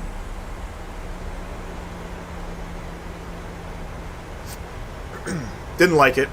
Didn't like it. Don't worry, I'm gonna get it. I'm gonna get it. Rather than get blown off course, have a shit landing, you know.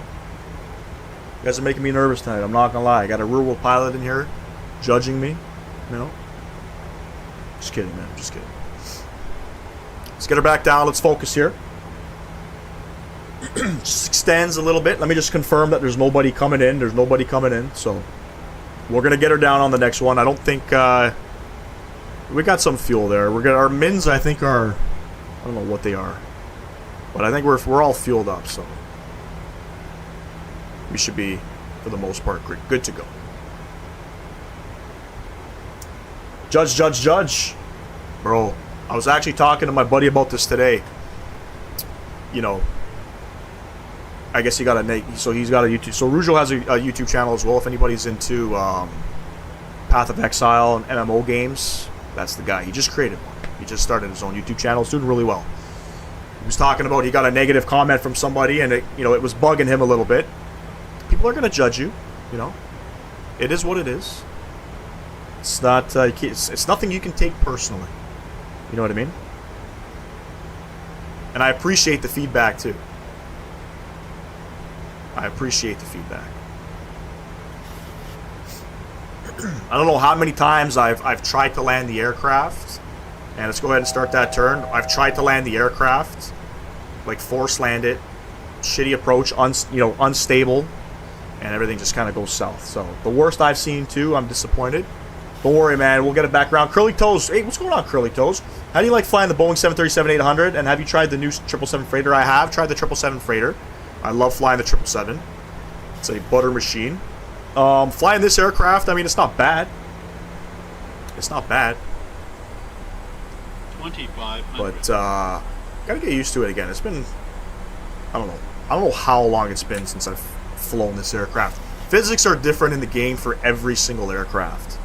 You know what I mean? So, you get used to flying a specific aircraft for a long period of time. You have to sort of retrain yourself to get back into the aircraft. You see, Captain Canada's a pro. You know when he's off. You know what I mean? You know when he's off. And he doesn't... He'll practice. He'll do some circuits and things like that. But you really got to get into getting back into how things fly. I wasn't paying attention. I wasn't following my flight directors. I wasn't really paying too much attention, but we'll get her back in. We're at 2,200 feet. We got that Loke coming in now. There it is. See, we're back in it. We're back in it. SimCFI thinks the go-around sequence probably didn't tune in because I had auto throttle off. I think that's exactly it, though, SimCFI. I think it has to be on.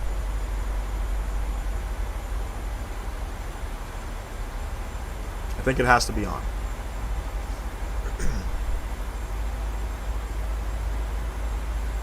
There's the airport. We'll get it. 10 miles out. Laps 190 on the speed. How would you compare the learning difficulty compared to other aircraft you have flown? I mean, for the most part, speed brakes armed. For the most part, all of the things that you're doing in the aircraft prior to departing, you know, whether you're on VATSIM, landing, all of the sequences are pretty much the same. It's just a matter of understanding and knowing the aircraft, knowing what buttons to press. I'm pretty good at remembering what buttons to press and things like that. Even though I may not know how to fly the aircraft properly, I won't forget certain sequences, you know what I mean? And there's always the same sequence, you know, when landing. You want to come in at a certain speed, you got to set your flaps. So once you get a hang of, I guess, just doing that in any aircraft, you take every single procedure that you've learned and you can pretty much apply it to the other aircrafts as well. Hopefully that makes sense. Now, flying physics, like physics-wise, learning how to flare certain aircraft, you know, how to use rudder and all of that, I think the hardest aircraft for me to learn was the Phoenix. Flying any Airbus was pretty difficult. Gear coming down. It was pretty difficult learning how to flare the Phoenix specifically. Just not an easy aircraft to fly at first. We'll go ahead. Flaps 15. And again, 152 on the final approach speed, so we'll keep 170 till about 5 miles.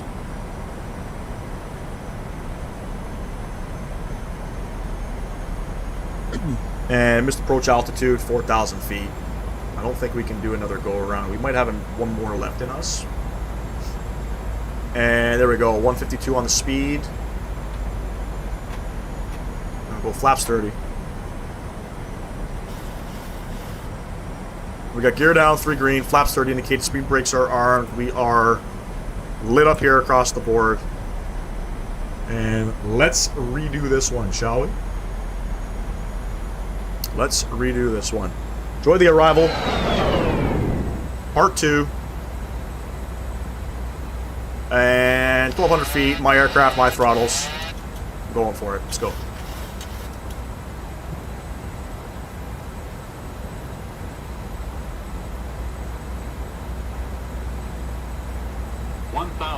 Check. And this aircraft feels really good to hand fly too. But it's gusty. Once we get a couple hundred feet above, it's getting a little bit gusty. When you play this using the MetaQuest VR and controls, you can... I don't know what MetaQuest is. Is that a specific VR thing? And you can fly in the sim in VR as well, but it looks like streaming it looks like shit. I don't recommend streaming in VR. You can watch XP72 do it. It just doesn't look good.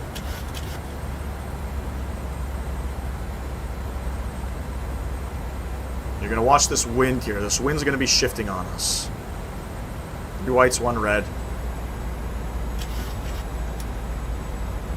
I can already feel it shifting. And it's blowing me off. Get her back in. It's been gusty all weekend coming in here. Approaching minimums. Minimums. Continue.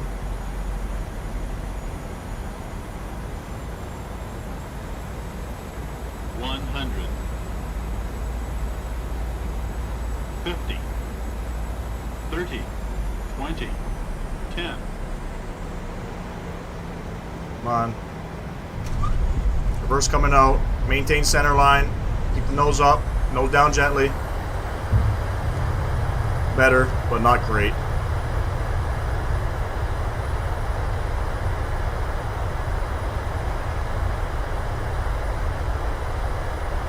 $70 knots, check. Reverse stowed. Ladies and gents, welcome down to Hurghada. Get those auto brakes off. We're going to roll it out. I don't know where the taxiway is. Hold on. No idea where the taxiway is. It's up here. Bring everybody back up top here. Thanks for being patient. I did it once, but I didn't like it. However, it's really fun in a GA aircraft. The 737 was fun too, but that's it. I was a bit close. What did I get on that? Was I in the 200s? I normally hit 135. Not bad, but the side slip. That's the concern. Not bad. My other guess was closer. Looked pretty great to me. Just needed a bit of right rudder and left aileron for wind correction and perfect. Yeah, I couldn't really see the center line. I couldn't see this. I thought I was centered, but you're right. About 5 feet above. Kick the right rudder over and we'll get her down. But we're here. I'll make it better in Cairo. Hopefully. Go ahead, clean up some flaps. I don't even know what gate to go to.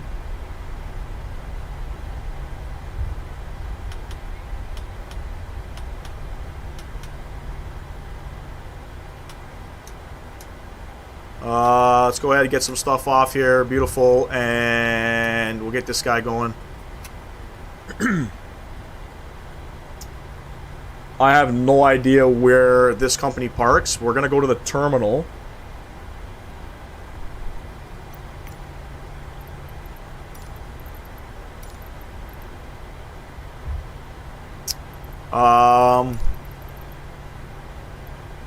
We'll go gate 69. Beautiful. All good, look fine. Off to the hotel. Yep. I think we're going... No, we're going to go to the terminal here.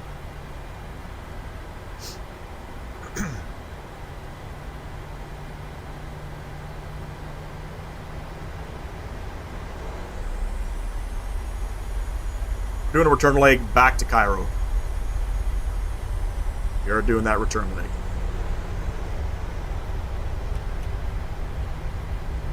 Get a couple reps in. Prep ourselves for the weekend, you know what I'm saying? Not a bad looking terminal. It's FSDG. There's two different ones. Not two different airports. There's two different FSDG, I guess, developers or something. There's an FSDG Lite, which is like less quality. FSDG does a lot of African scenery, so it's not, again, not super high detail, fly Tampa, vertical sim type quality, but it's good enough. It's priced reasonably well. I don't think some of their scenery is a bit overpriced, but for the most part, it's not bad. It's not bad.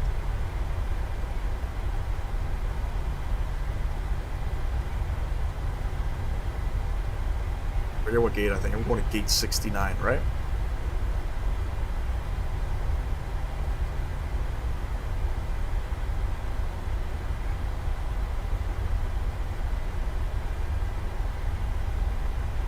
Hopefully,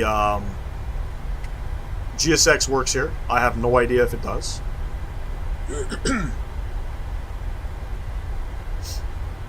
We have somebody at gate 69.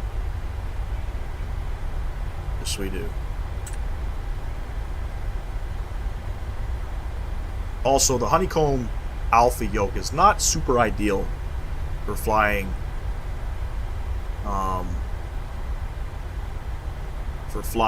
the Boeing aircraft, I gotta say. Didn't FSDG make Cape Town and Accra? They did, yes. Accra is a scenery I want to check out. Cape Town, I don't think I bought that one. I might have. No, I don't think they did Cape Town. I think it's another developer that did Cape Town. But they have a lot of scenery out here.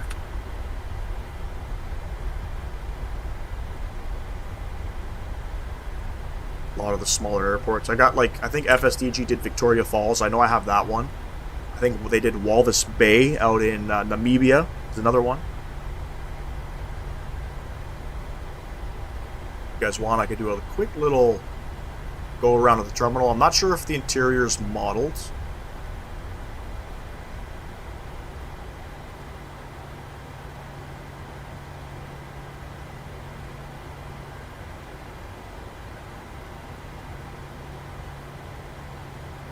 Another thing I gotta practice in the sim.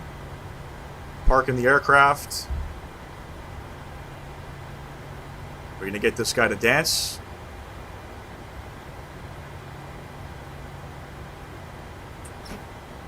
Park and brake coming on. EPU gens coming on. EPU bleed coming on. We'll come downstairs.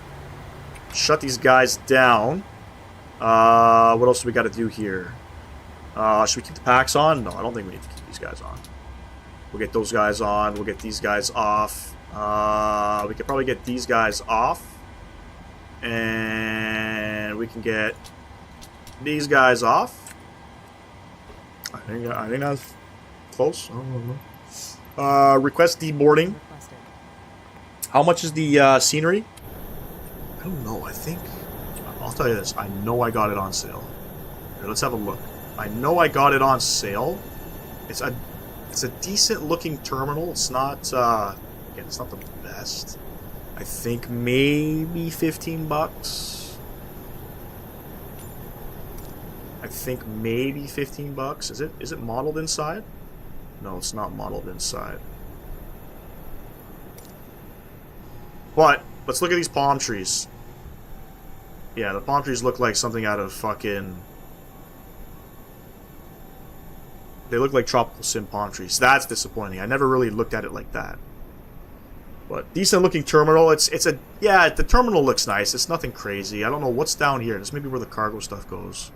To be honest with you, I have no idea where EGYPTAIR parks. This is the tower. Looks like something out of FSX. This kind of stuff here, not greatly modeled. I mean, you're paying... With this developer, any of their scenery, you're paying for the terminal. That's about it. That's all I can really say. When you're looking at the terminal like this, okay, no problem. It does the job. right? They might have done some of the surrounding stuff as well. I don't remember. I don't remember. No idea.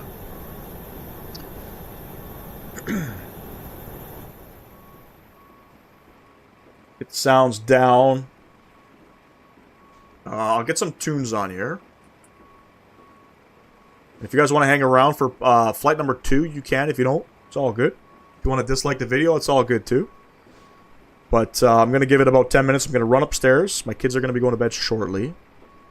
So I'm going to go give them a kiss and a hug, and then grab a drink of water, and then we'll be back.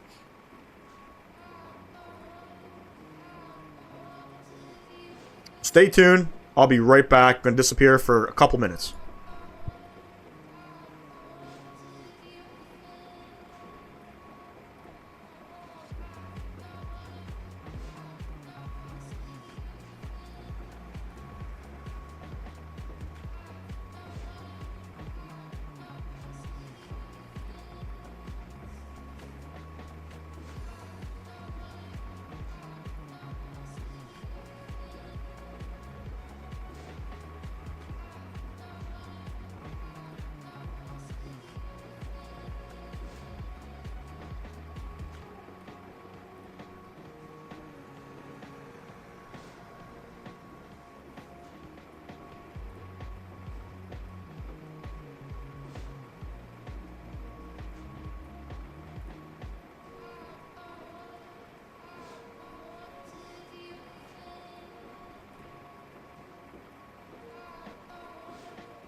Oh, the kids are already sleeping.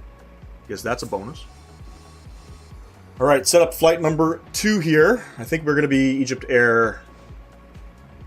What do I have it? I think EGYPTAIR 049.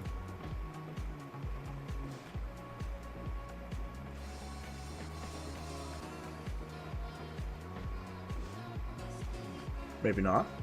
Yeah, EGYPTAIR 049.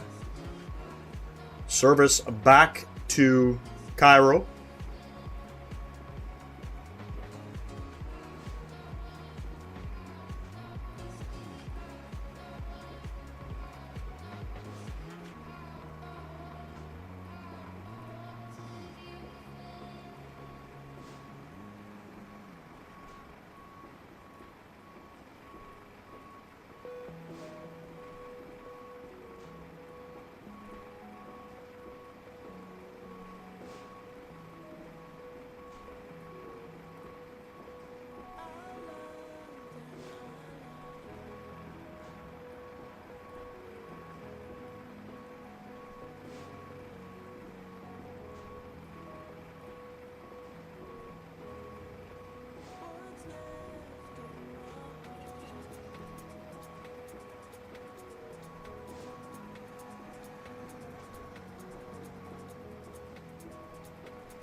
Yeah, it does, man. It does. I mean, like, you know, for me personally, flying up at 30,000 feet, like I said, it's...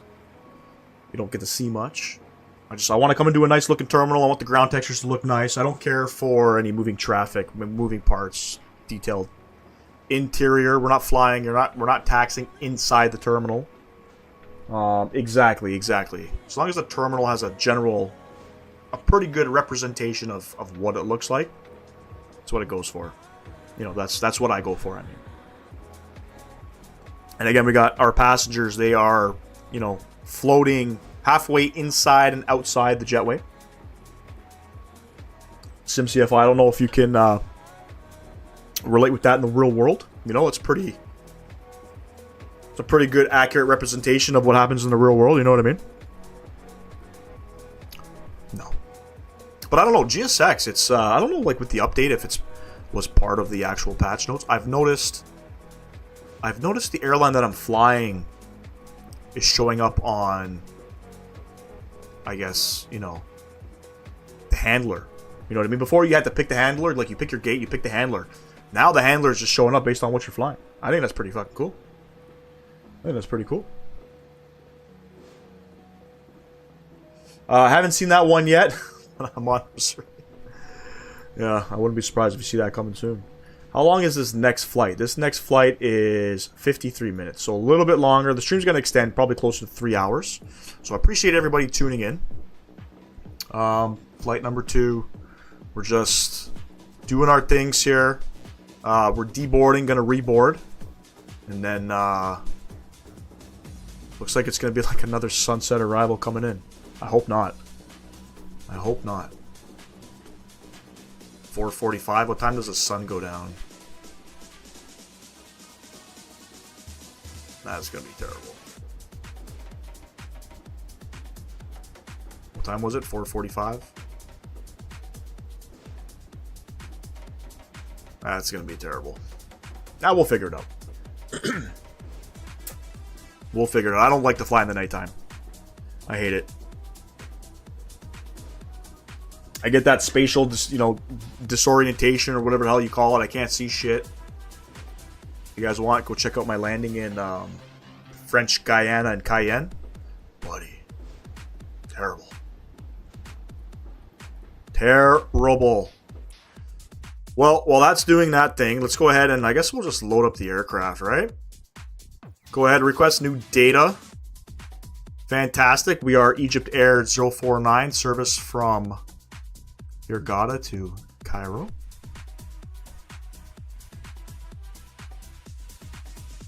I guess we'll go to the pause in it.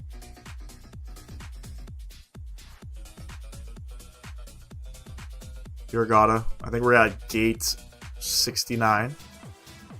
Plug that in. Beautiful. We'll come over to the route tab. We'll plug in everything else. Flight number Mike Sierra Romeo 049. And flight plan request. There it is. Sim brief route. Set payload. Set fuel. Bam. PFD is your buddy at night. Yeah. I just don't like it. I don't like doing it. I think what I should do to get more comfortable with it is maybe push myself to do some unlimited practice landings on FSI panel. Don't worry, I know I talk about FSI panel a lot. I'm not, you know, sponsored by them or any of that. I think it's one of those tools you need to practice your landings. Highly recommend. Whoever subbed to the channel, thank you very much. It's not popping up. I think we picked up 3 or 4 subs tonight. Thank you, thank you, thank you. Greatly appreciate it. Let's go ahead and activate that. Execute. Runway 34 right. Bam. Execute. Come over to the departure tab here. Let's have a look. Where are we departing? We're on the Solo 1 Bravo. Solo 1 Bravo departure. For runway 34 right. Execute that one. Come over to the arrival tab. No arrivals coming into Cairo. But we'll plan for the ILS 05 center approach. We're not going to do a transition. We'll kind of we'll wing it. You know, because we're professional pilots here on the channel, we're going to wing it. Perf init request.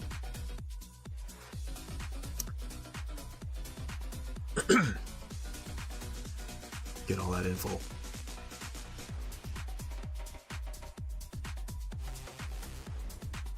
Go ahead and load that up.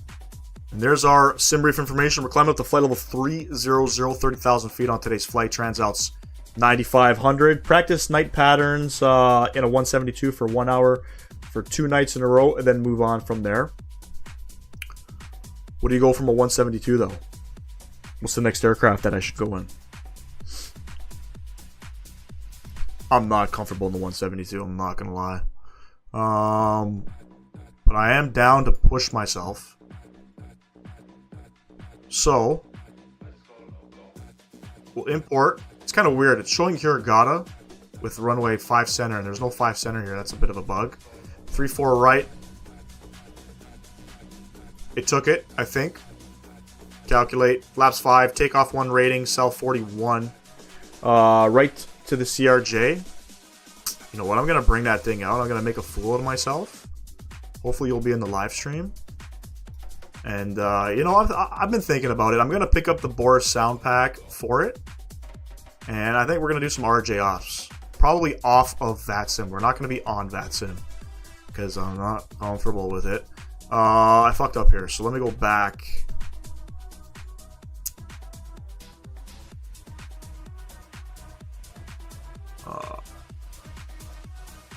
Take off 1. There we go. Flaps 5, 4.06. We're close. 38, 41, 46. Close enough. Can you go straight to a landing sim without the extra traveling? Yeah, so there are... You can slew yourself. There's a term that we use. It's called slew mode. You can slew yourself to the runway in practice. You have to set up the aircraft manually. There's a program I have. It's called FSI Panel. I have like a little thing up here, FSI Panel. It's a third-party add-on for the sim. And it links up to the sim. You pick your whatever airport you want to fly in, the runway. You can pick the approach if you want. You can practice everything that you want for the landing only. And the program sets up the aircraft for you. Sets up everything. Fucking everything. The flaps, auto brakes.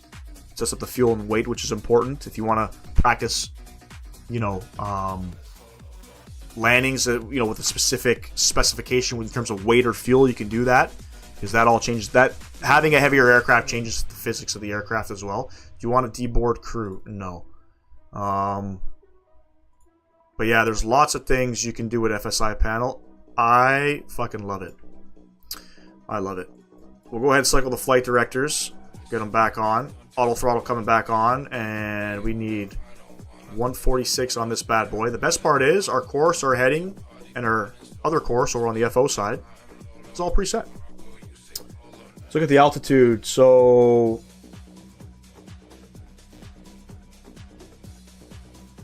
there are some restrictions on this departure, but just got to be above 3,000 at one waypoint and 8,000. We're just going to go up to 30,000 feet.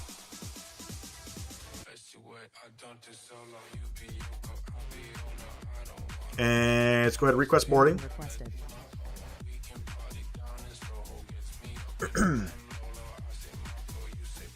And that's it. And that's it. We can do a shared cockpit, bring it back to my CFI days. I'm down. You can sit in the captain's chair. I'll just sit back. I'll do everything for you. You can fly it. I'm down for that. Boris is awesome. I have nothing from him yet, though. So I didn't even know you can buy their stuff on Orbex. So I'm going to pick up the sound pack for the RJ. That might push me to fly a little bit more because the sounds suck. You want me to see Luke? Okay, you want to see Lukla? I'll do it in a shorts. I'll do it in a shorts. I'll take the biggest aircraft that I have. Might be the Antonov, that big fucking 6-engine plane. And I'll do my best to land in Lukla. It's going to be rough. Just prepare for it. It's going to be rough.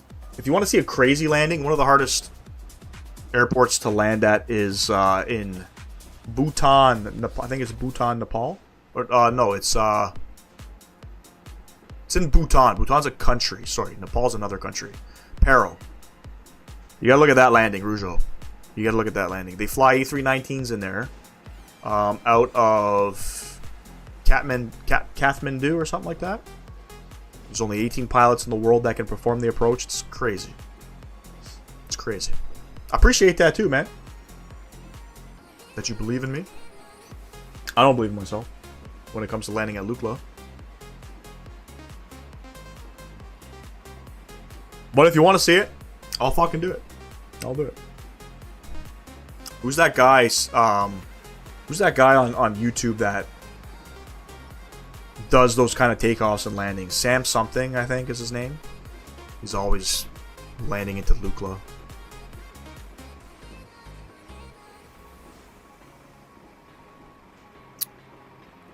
Should be a good time. Should be a good time.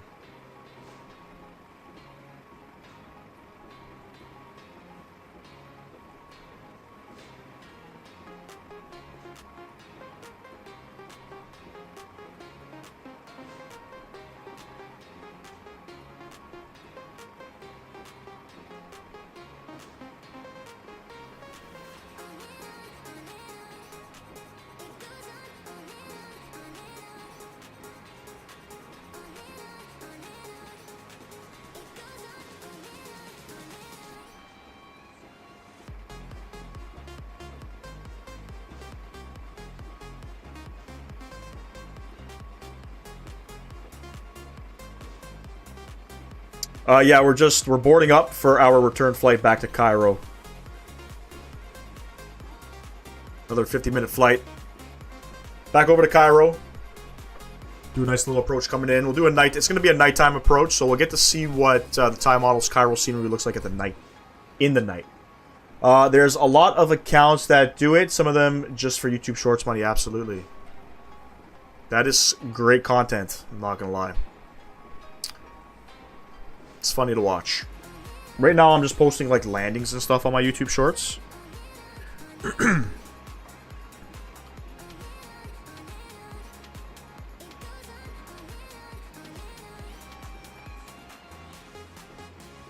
But it's still entertaining. You know, it's not my type of flying. There are... Who's the other... The X-Plane kid? What's Swiss? Swiss 03 or something. He's another one that doesn't take it serious. And just... He's got a lot of children that follow him. And he's making a killing. He's making a killing doing stupid flights. But, hey, if it works, you know? So this cup here... It's one of those cups where if you have hot water, you can see the picture. And I don't remember what the picture is. I think it's of me and the kids. It's really old. Yep, you're right. Not to be mentioned.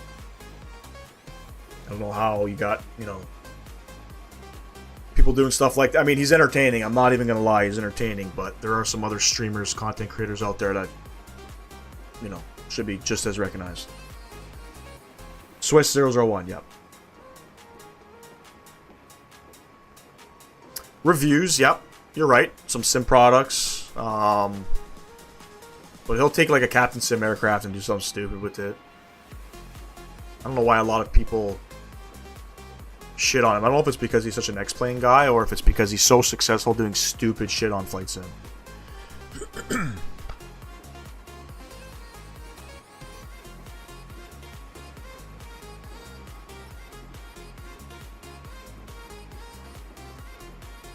But yeah, Mike, if you want to check out Swiss 001 on YouTube, he's got some...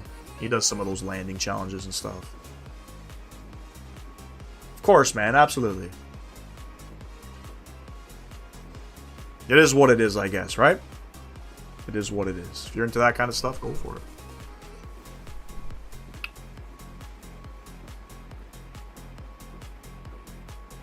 All I know is, it's getting pretty fucking dark in the sim. And it's going to be a problem landing in Cairo. It's going to be a problem. Yeah, no worries, SimCFI. I got to say, Talal, changing the cap on the FPS, even just like slewing around with the drone camera, it feels so much smoother, man. Appreciate that little tip. I appreciate you recognizing that. Because it feels smoother. Maybe it's the airport, maybe it's the scenery, I'm not sure, but it feels really smooth. It's a game, play the game however you want to play the game. Yeah, but that's frowned upon in the flight sim community. Because there are people that play it as a game, and then you have your simmers. And then there's that massive debate about, is Microsoft Flight Simulator a game? Or is it a simulator? And then there's the other debate about how you should be playing it. I think it's a game more than a sim, just because of the fact that it's available on Xbox, you know. But I don't have the money. I mean, I have the money, but I don't want to invest the money into purchasing X-Plane. By the way, let's look at that fucking parking job. It's not that good. Let's not look at it. It's not that good. It will be smoother. Do you know how many hertz your monitor is? I think it's 165. It's 160. I'm pretty sure it's 165. Yeah.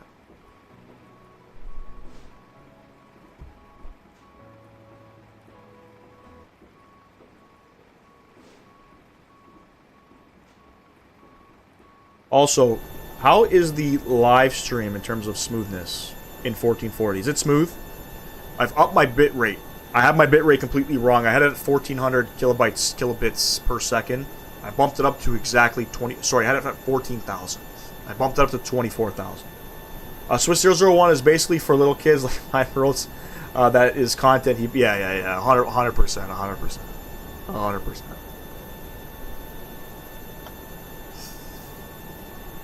It irks a lot of people. It irks a lot of like flight streamers' souls. You know what I mean? It irks their souls because he's so successful doing pure fuckery and nonsense. Whereas some content creators, they just can't take it to that next step. You know what I mean? Let's go upstairs here. APU is still on. Everything's good. Everything is good. And we'll get these guys on. I think we're good. I think we can go upstairs. And oh, let me adjust this. Hold on.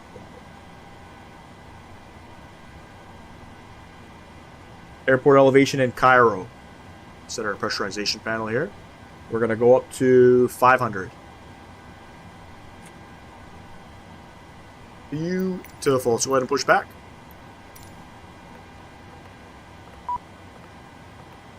Close the doors. Come on, man. Fucking close the doors for me. Menu. FS actions. Doors.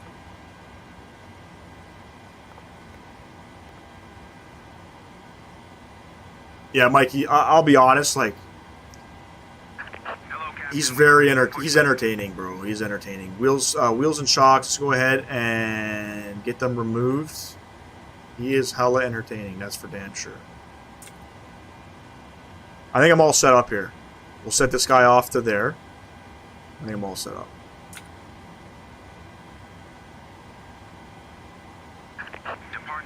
I have a 165 hertz too. For me, I set my cap to 165 because of how many hertz, how much FPS you can physically see. That's the max, right?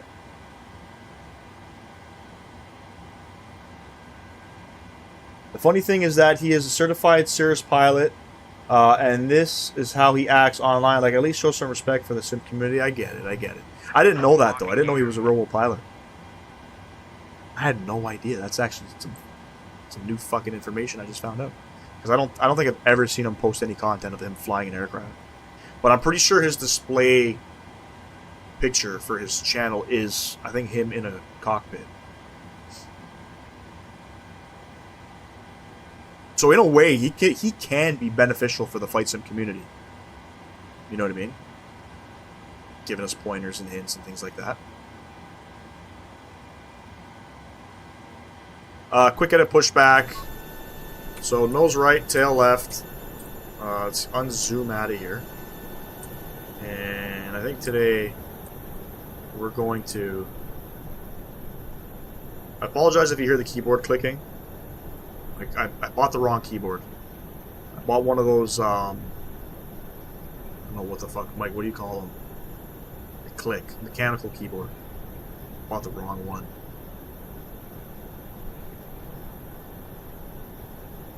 We'll go back, we'll move it over a little bit, we'll spin it around. Beauty. Release parking brakes, please. Parking brakes coming off.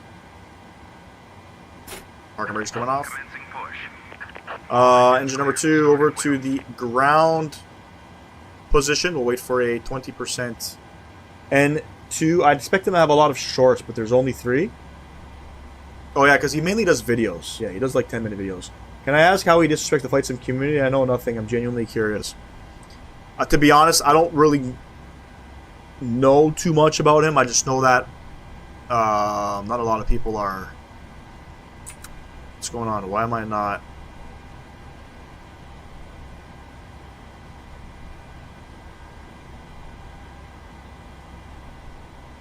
Okay, never mind. I think people are just... A lot of people are just upset about his success. You know what I mean? He doesn't take it too seriously. I don't know. I really don't understand the politics behind it. I'm relatively new in the flight sim community. But I haven't heard a lot of great things about him. You know, I think maybe he's just started getting on people's nerves because he promotes Microsoft's competitor, X-Plane. There's a lot of politics between X-Plane people and Microsoft people. You can't change the keycaps out or put buffers on them. I probably can, but I mean, for the price that I paid, I could probably buy another keyboard. I'm not a big keyboard gamer, so I could spend another 40 bucks on a keyboard and just swap it out. Some people just don't like how he acts, I guess, and makes so much money. Exactly. I think it's just more people are just jealous of his success. You know? That's all.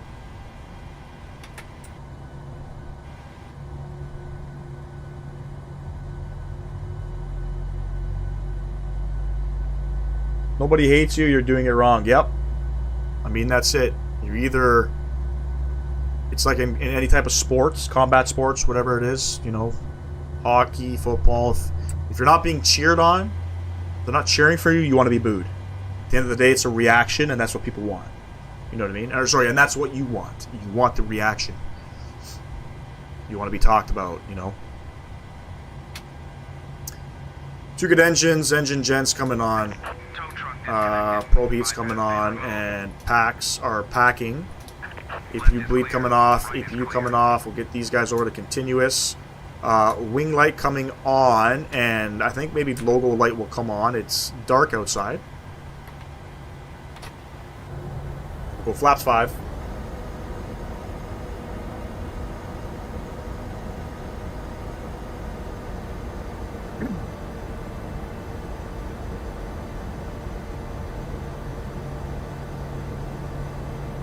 I think we went too far with the flaps. No, maybe not. And then we'll go LNAV and VNAV. And auto brake set to RTO. We'll get this guy transponding. Come back upstairs here, make sure I didn't fudge anything up. Taxi lights can come on. I feel like... Did I leave those guys on? I don't know. Don't really hate Swiss as a person. He seems like a really nice person in real life. I just hate the stuff he posts on his YouTube channel. Yeah, a lot of people agree with that. Alright, we're taxiing to runway 34 right. We're going to go, we're going to take Sierra. This is Sierra, or the apron, over to Echo. We'll make it right on the Echo and then left on the Alpha. And we'll hold short of Bravo. QNH 1018. Parker brake coming off. Let's get going. It's like the F1 drivers. You're loved until the success, and then hate comes a long way.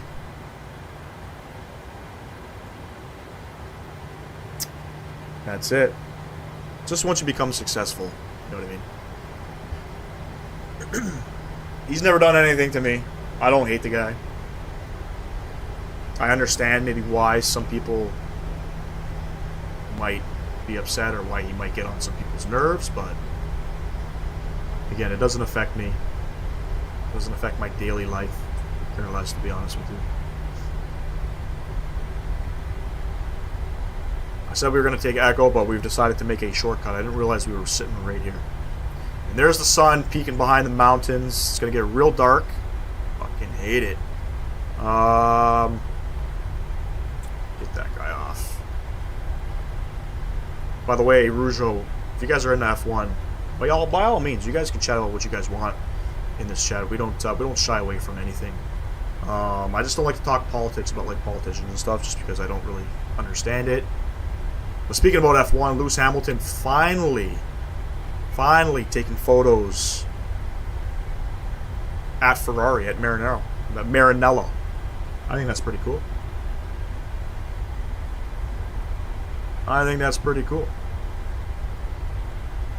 Let me get some of this brightness down. I'm going to need to do this.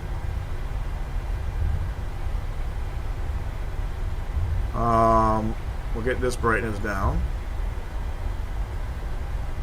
And then upstairs here, I'm trying to remember, what do I click to turn on the fucking lights in this place? Is it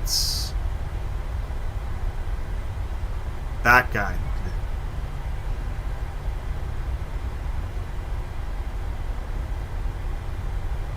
Turn up some of these guys. Turn up some of these guys. And let's go ahead and reset that. Seeing that, happy for him. He deserves a good send-off. Yo, he deserves his 8th title. if he can do it, we weren't even flaps 5. If he doesn't do it with Ferrari, I'm going to be saddened for him because he deserves it. He deserves that 8th. That'll be a nice little send-off for him, you know, when it comes to retiring. Nice little send-off. Alright, we're all set. Recall check. All good.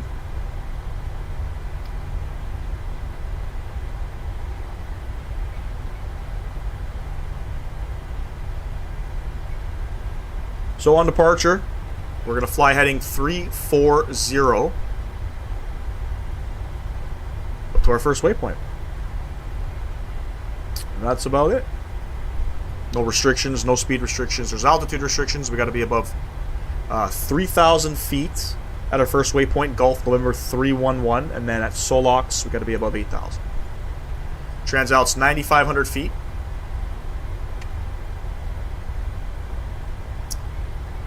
And confirmed that there's nobody here with us. Don't need to worry about any radio callouts. I probably should be doing it, but I feel like I'm talking to myself.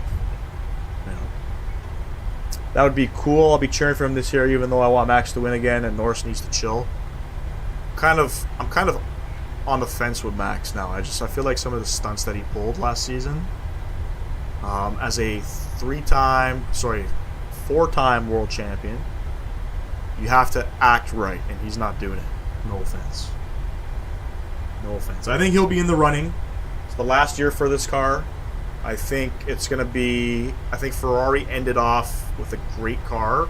I'm pretty sure Charles Leclerc in the second half of the season had the most points in terms of a driver.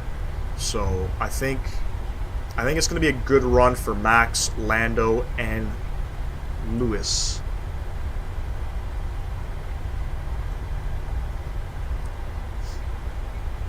Yeah, I don't know, man. I don't dislike Max.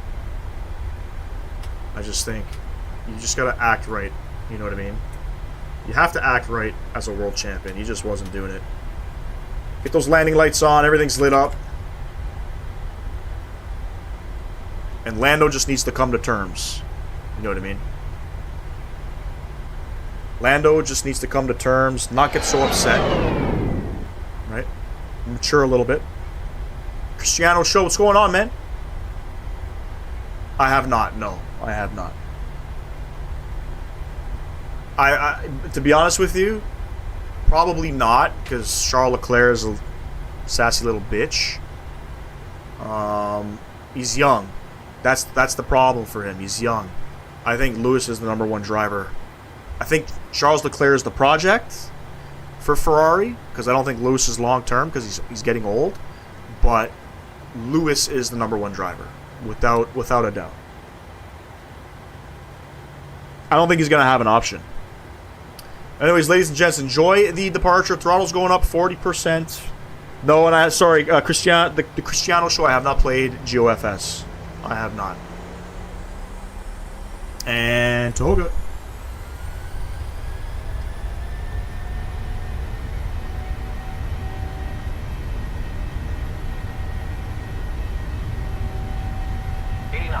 Check. I don't like the runway textures there. It looks a little fucked up. I don't even know where the center line is. There we go. V1. V1 and rotate. And I need a lot of right rudder. Positive rate of climb. You're going up. Need a lot of right rudder there. Holy smokes.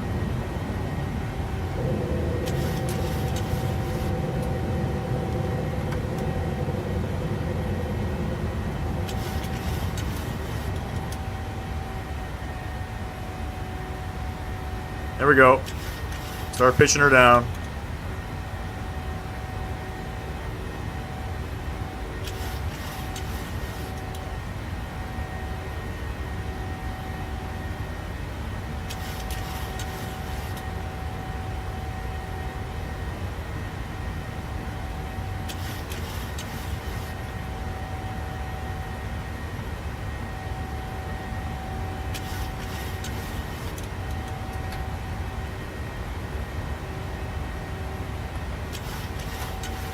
Flaps 1.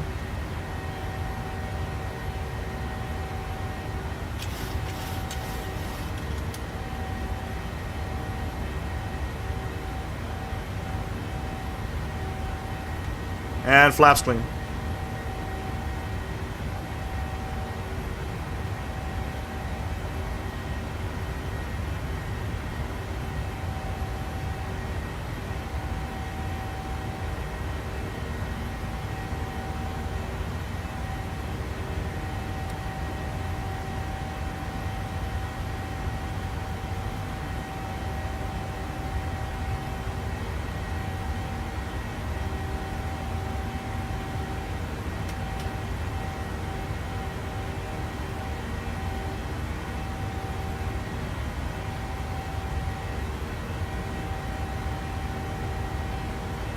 And autopilot coming on.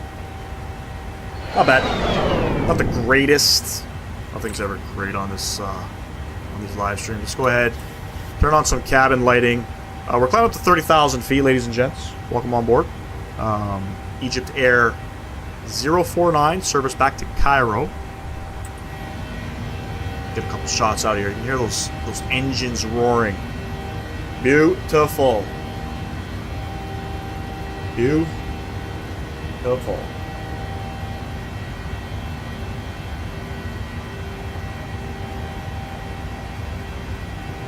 Got some windmills down here. I don't know if that's realistic or not, if there's actual windmills out there, but that's pretty cool. 10,000 feet. So we're going to go standard pressure, and we're going to kill all of our lighting. And we'll get these guys off, and logo lights, wing lights coming off.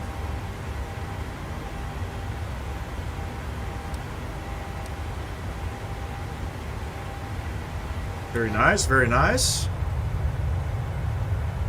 Another short flight. This one's a little bit longer though. This one's about 50 minutes. As the sun's going down in the eastern part of Africa, the northeastern part of Africa. This is not real time too, by the way. Just so you guys are aware.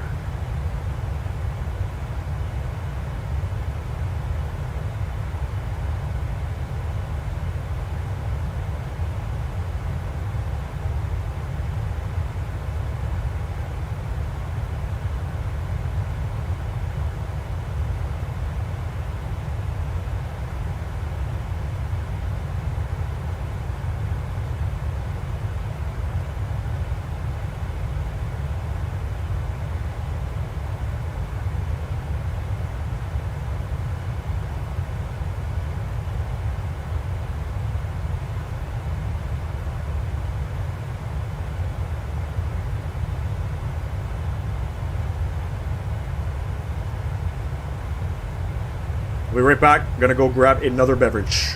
Don't go anywhere. If you want, you know what? I'll put some tunes on. Let me get the sounds down. Let's get some tunes on.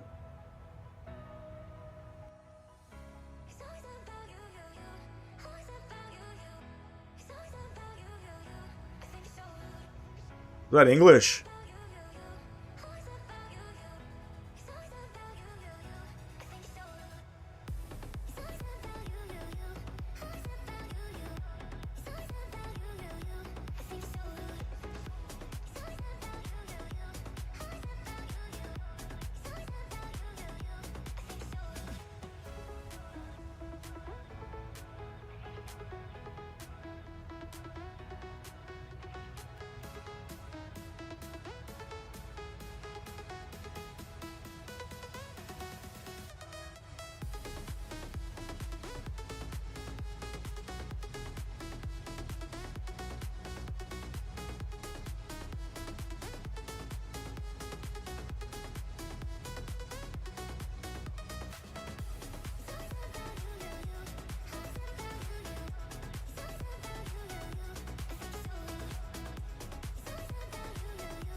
Alright, I'm back.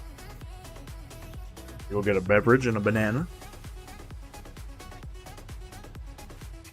Let's see how long we can chase that sunset. I don't want to land in the nighttime.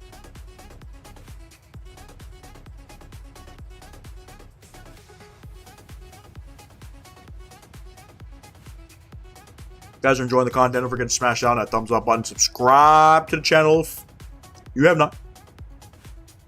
Would appreciate that. If you don't want to subscribe to the channel, you can do me a solid and hit that like button for me.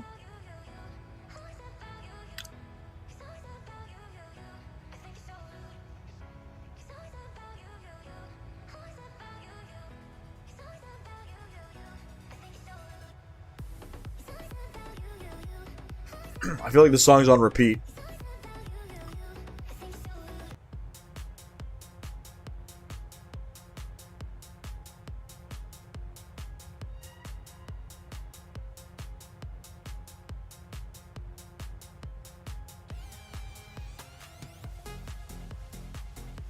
Hey, don't worry, Saul. I appreciate you, my man, and thank you again for joining the Maple Leaf Lounge. Appreciate you, the first ever member. Always a pleasure, my man. I'll catch you in the next one. Enjoy the rest of your evening. We should be going live. I don't know. I'll probably put something up tomorrow. I'm gonna get home late from work tomorrow. I work late, so if I have time, we'll post the broadcast probably for Thursday evening. Most likely Friday. We'll see what's going on. But I appreciate you, my man. Enjoy the rest of your night.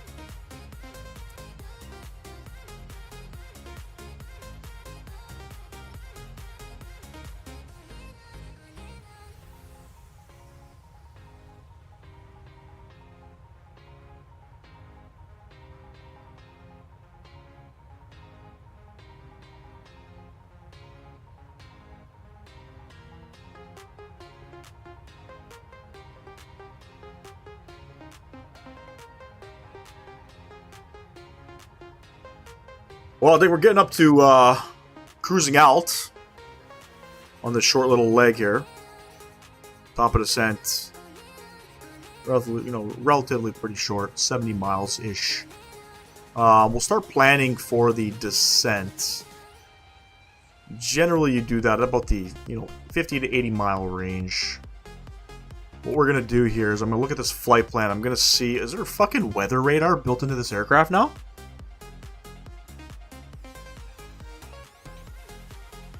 Really? I didn't know that. Let's go ahead and plan some things here.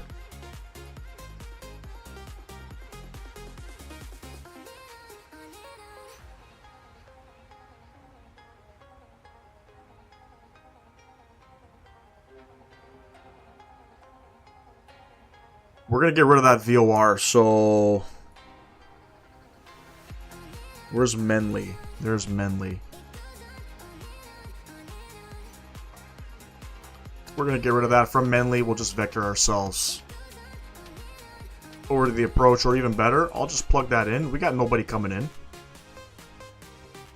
There we go. We're about 70 miles out. 58 miles. We'll start planning for the descent. So another flaps 30 landing with a +5 wind correction. The winds are 080 at 5, so pretty much the same from departure. A few clouds at 2,500 feet. Broken at 7,000. It's 15 degrees. Altimeter 1019.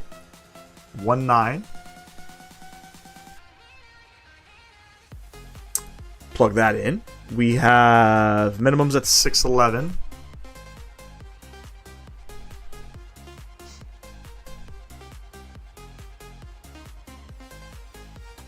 So better wind condition coming into Cairo. Nothing too spicy. 611, and then we will set our ILS frequency 1099, and then we'll pop that guy up. Beautiful. And then what we'll do is come to the descent tab here, come over to forecast, and we'll plug in the QNH. Trans level is trans out is 4,500 feet.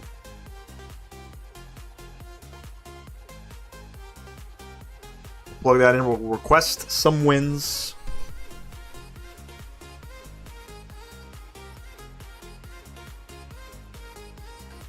15 degrees Celsius currently. And keep in mind, it's about, I think it's about 4 in the morning.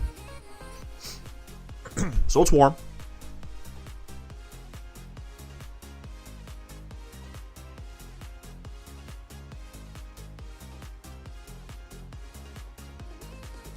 Top of descent 40 miles. Now on the ILS, we gotta be at about 2,500 feet at Charlie Foxtrot 05C. Now, I'm not familiar with this arrival by any means. I'm gonna look at. Perfect. Easy enough. Easy enough.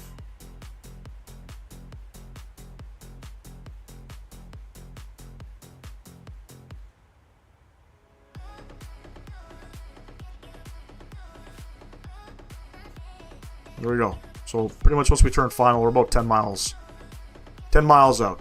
Looking fantastic. Auto brake 3, set and checked. And final approach course 044.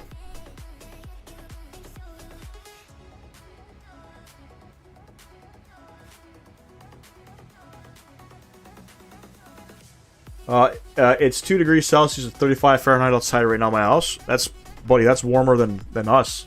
That's 20 degrees warmer than us.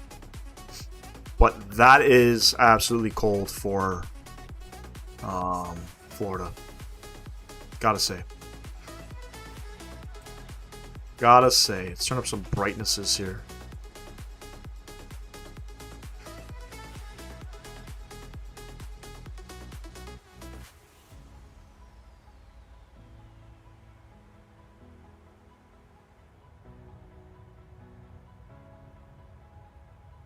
When does it start to warm up out there, Sam?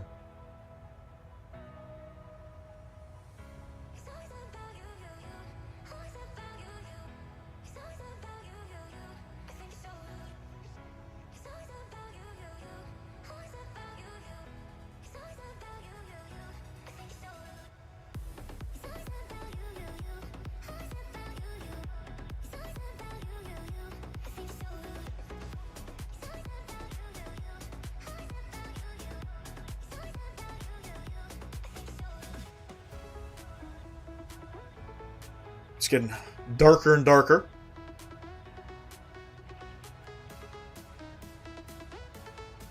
I think what I'm going to do is once we get into Cairo, I'm probably going to shut the webcam off. Very tough for me to see in the nighttime with the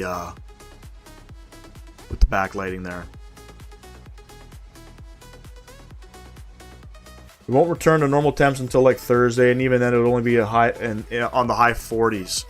But that's normal temps for you during this time of year. I thought it would be like 65 degrees, you know what I mean?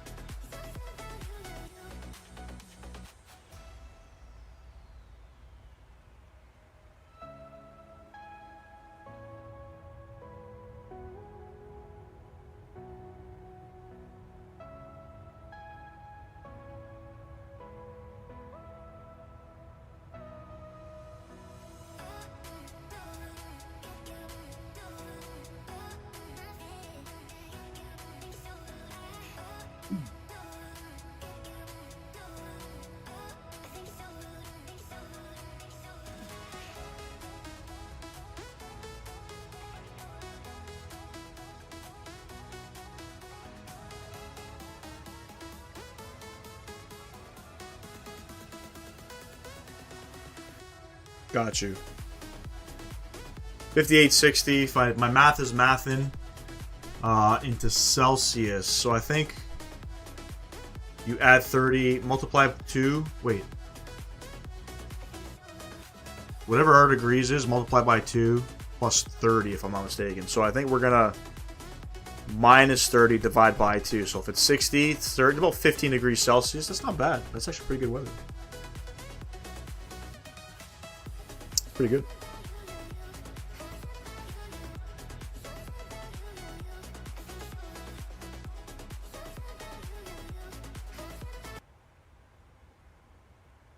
The fuck just happened? I thought I just broke the stream for a second.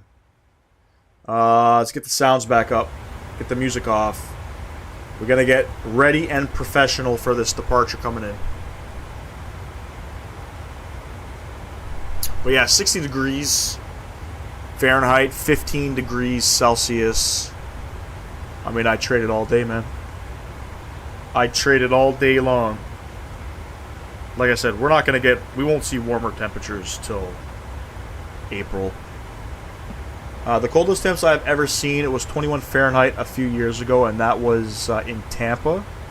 Really? Fuck.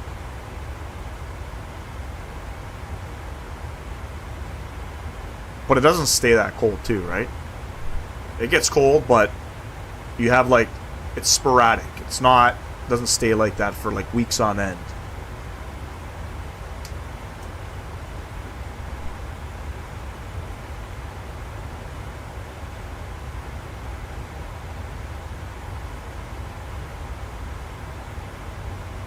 So while you're freezing your balls up there, I hate to say it, but tomorrow, actually it's going to be a little bit cool in Miami tomorrow, but I mean the weekend's looking good.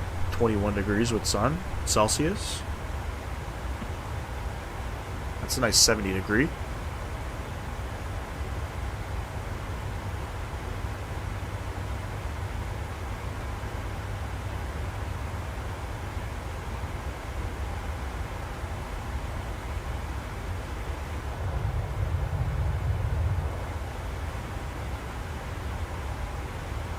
It was 70 degrees the next day. That's crazy, man. That's crazy.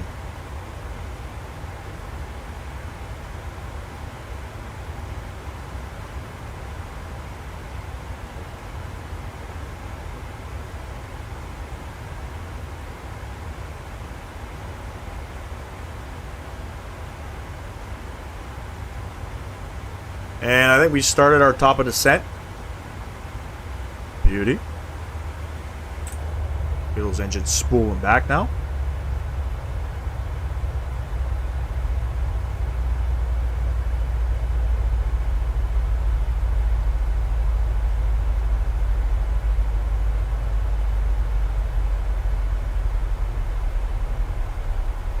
Let's plan for a smoother experience coming into Cairo. What the fuck is all that shit there? I have no idea what the hell that is.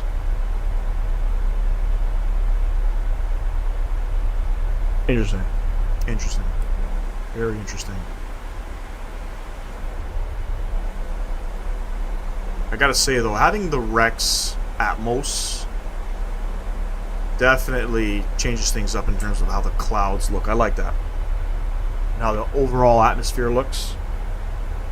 I recommend it.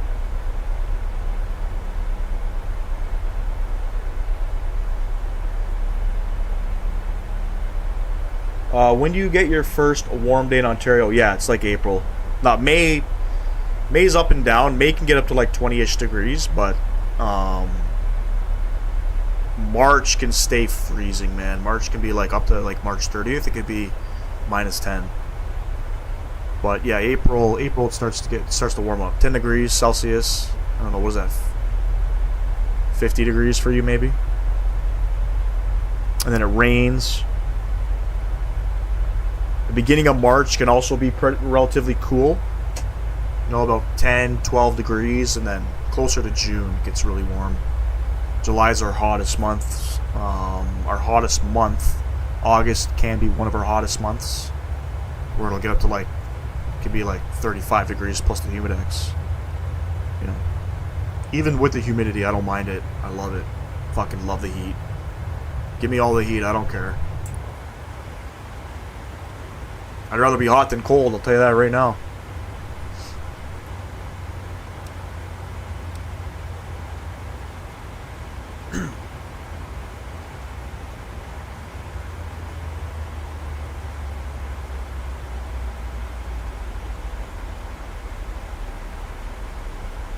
Alright, no arrival coming in.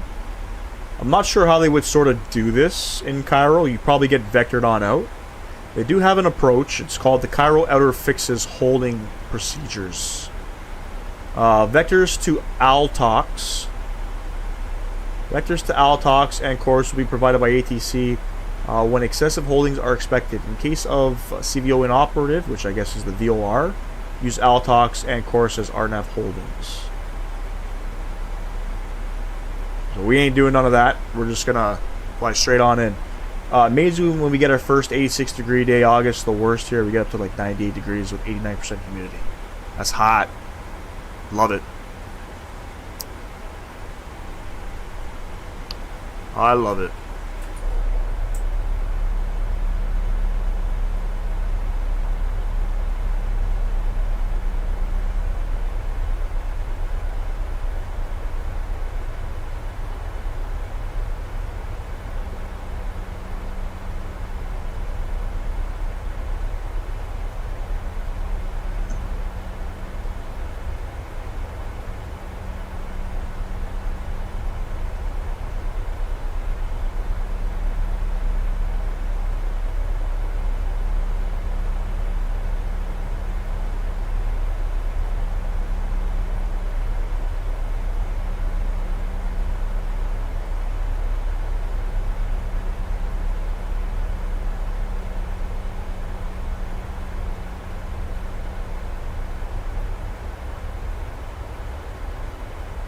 We're looking good. We're descending nicely. Coming in on this arrival. Golly, that's bright. Get that guy down.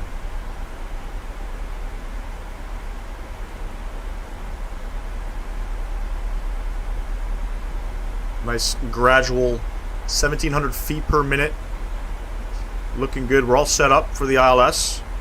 No traffic coming in, which is also a plus. I don't got to worry about any of that stuff.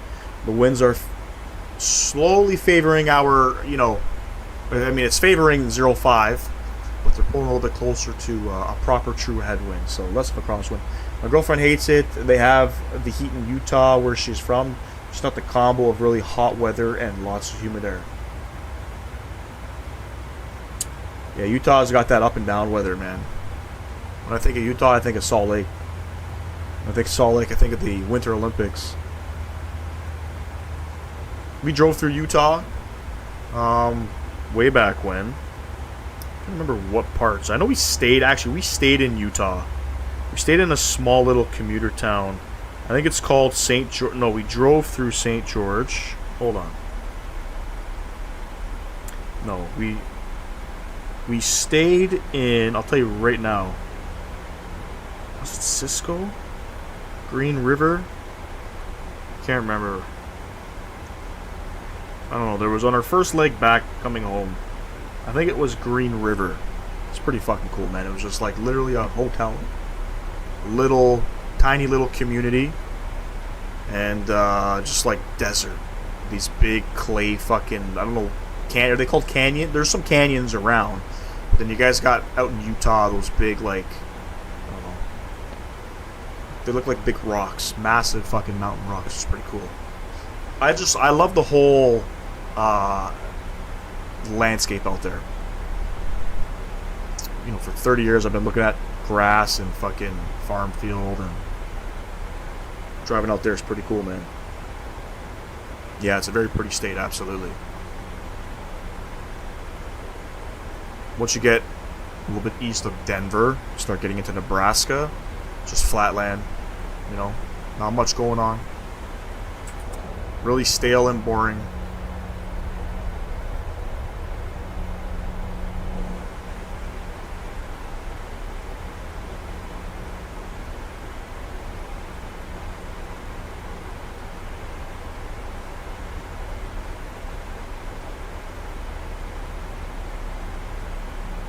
Looks pretty cool out here, though. I'm not even gonna lie. Like the way that sunset's kind of looking, I don't think I've ever seen the sim. You guys probably can't see it in the YouTube live stream, but on my computer, I've never really seen the sim look this good. Rex Atmos.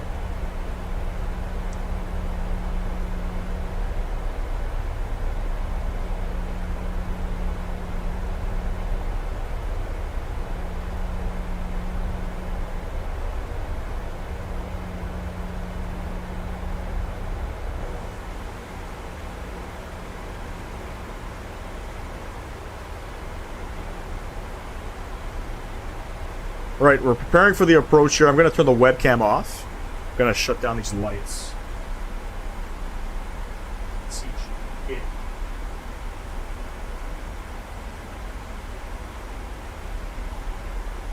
So much easier on the eyes. I can actually see the terrain now. Couldn't see it with the lights.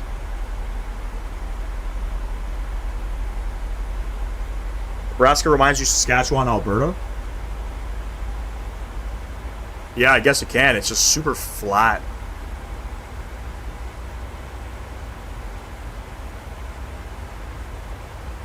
We were driving through Nebraska and we had a transport truck. I was overtaking a transport truck and one of the tires blew up beside us. And the rubber fucking came off, exploded, it hit the side of my car. Crazy. I just kept fucking going. Said fuck it. I think we were headed from Utah to Chicago on that leg. No, wait. No.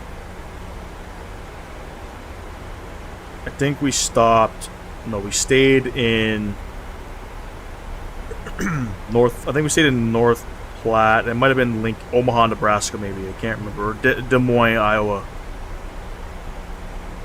Can't remember. But the fucking truck blew up. The tire blew up. It scared the fucking shit out of me. And then the rubber just like, you know, at 70 miles an hour. Just it hit I think it hit the right rear door. My daughter was sleeping, my sister was in the car sleeping, everybody was sleeping, didn't even hear it. And then when I pulled over to get gas, I had seen what the rubber did to the whole side of the fucking car, just like destroyed it.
Going about 10,000 feet here. We'll cross-check a couple things. Our minimum's 109.9.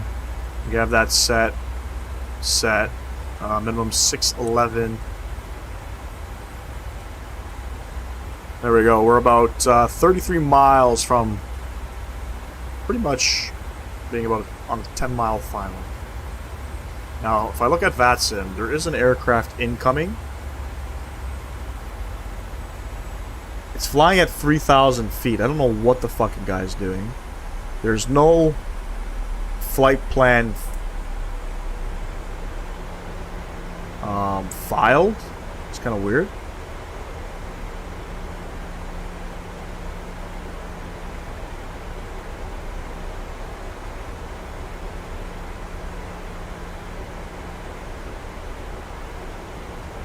I don't know what he's doing. I don't know if he's going to be a factor or not.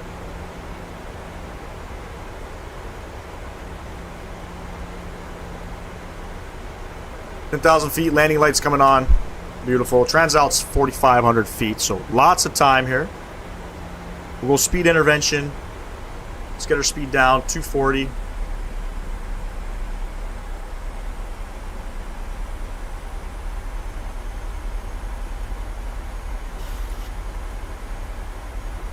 My girlfriend is from St. George, Utah. It's near the Utah-Arizona border. Yes, it is. Yep, we drive right through that. You drive right through that when you're driving out there. It's like right on the cusp of the three borders. Isn't it like near Nevada as well?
I'll do my best. I'll do my best.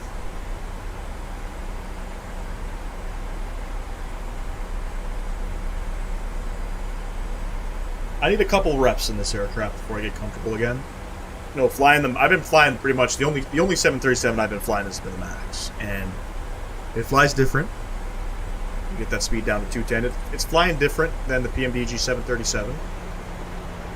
So you know, myself personally, I do forget how to fly aircraft from time to time. But we'll make it happen. We'll make it happen.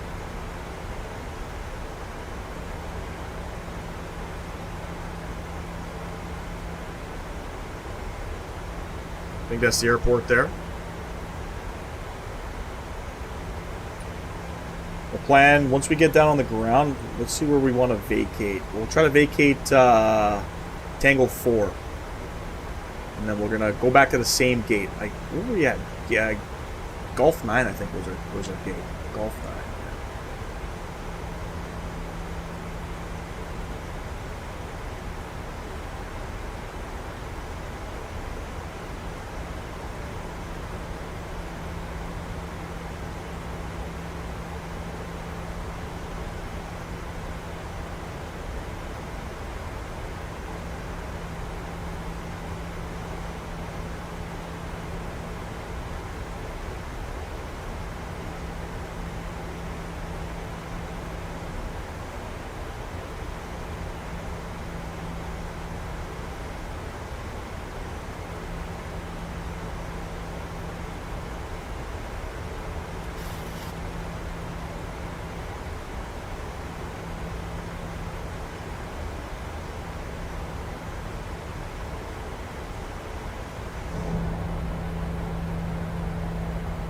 There is an aircraft out there, little 3,000 feet. I have no idea where he's going, but he looks like he's coming to Cairo, or he's in the direction of Cairo.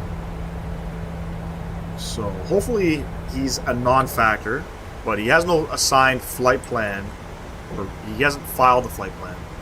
Let's go ahead and set our altimeters of 1019. Beauty. We're on decel, so the aircraft's gonna lower the speed down to about 210.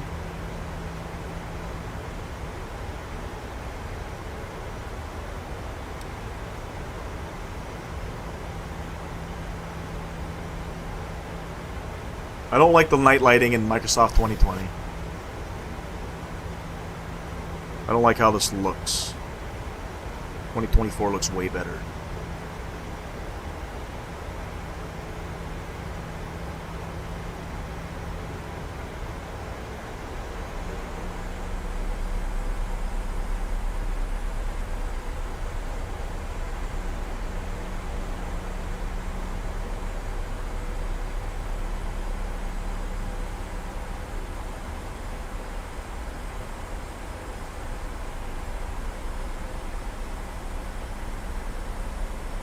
And I'm going to go ahead, we'll get that speed down, 190.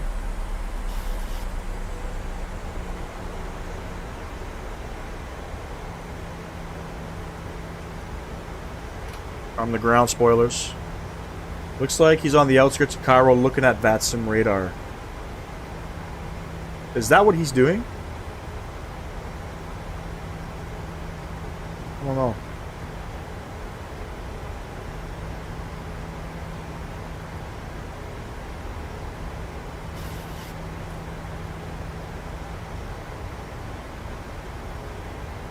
Make a call out here in a sec.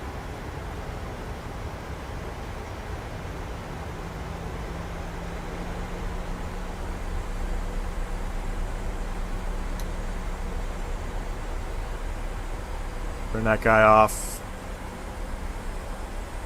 Cairo traffic, EGYPTAIR 049, 10 mile final for runway 05 center. Cairo traffic.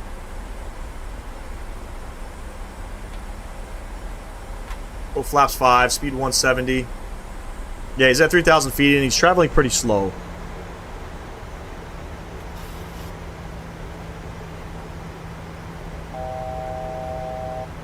And we'll arm that approach button. Beauty.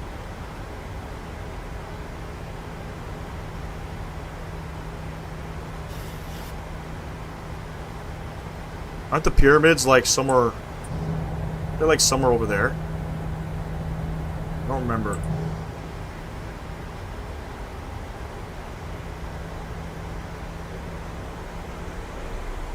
I'd like to get these guys a little bit down. 2,500. 2,500, gear coming down.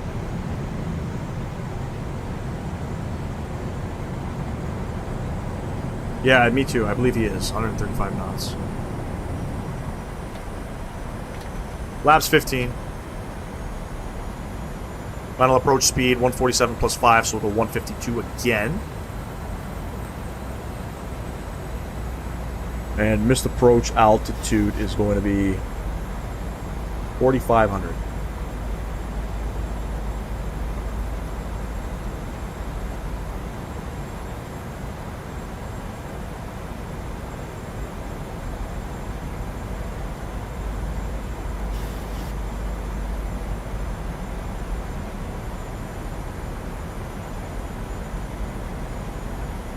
And let's continue on down here. So we're going to go ahead 152. Bring our flaps 25 down and then flaps 30. Get the rest of our signs on here.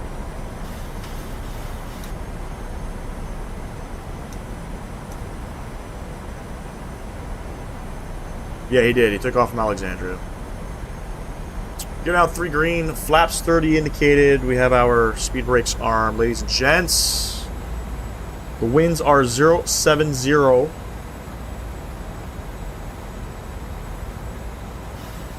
at 2 knots.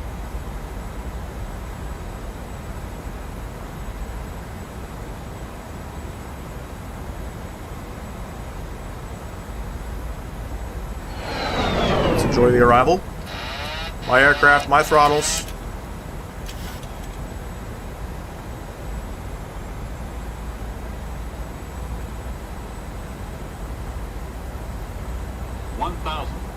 Check. I don't see him on TCAS, no.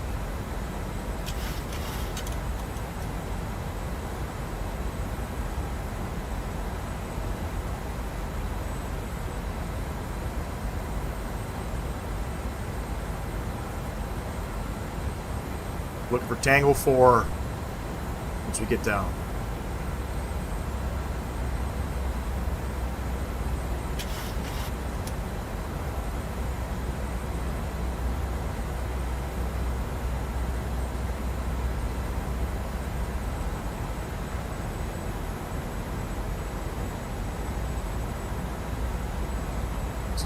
Gusty. Showing us a little bit high. Glide slope looks good.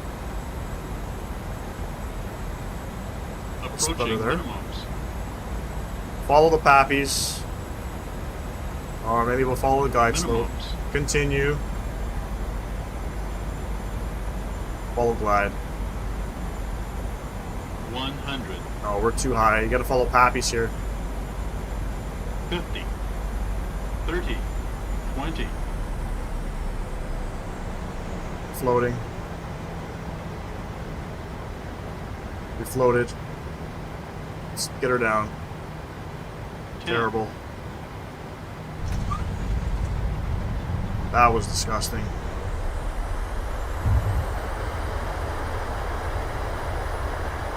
Reverse green. I wasn't sure what to fly. I wasn't sure to fly pappies on that one or to fly glide, but you know what? It's okay. We'll get her down. 70 knots, reverser stowed. We're here. Bring her back upstairs. This is 2020. Long landing. We landed long. We'll get off at Tango 5. And you know what? That's okay. That's okay. First time coming in here, so I wasn't sure whether to fly the glide slope or the pappies. As you can see, it is off, and I don't know where my taxi markings are. But again, time model scenery. That was definitely not a legal landing. 100% not legal. 100%. But unfortunately, I do have to end the stream. My phone's blown up like crazy. Is X-Plane 11 good or bad? X-Plane 11 is, it's good. I don't fly it. I don't fly an X-Plane 11, so I'm not too sure, but apparently it's a really good sim. Graphic-wise, it's not that great.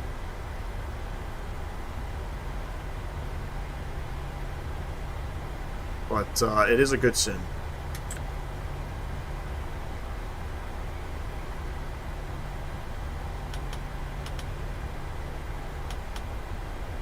Maybe we should keep those guys on. Or maybe I can turn this guy on. The lighting's terrible. The exterior lighting is absolute dog shit in this aircraft. What's going on, A10? What's going on, SimCFI, bro? I think I landed 2,000 feet down the fucking runway. Oh, brother. Let's get these guys off. Unfortunately, I need to get the aircraft down. My phone keeps blowing up. People are calling me, so gotta get to it. Never flew into Cairo before. I'm back. I made a frozen pizza real quick. Hey, no worries, man. I've never flown into Thai Models Cairo, so I wasn't sure what to fly, whether the Pappies or the glide slope. I flew the glide slope, but definitely fly the Pappies landing on 05 center.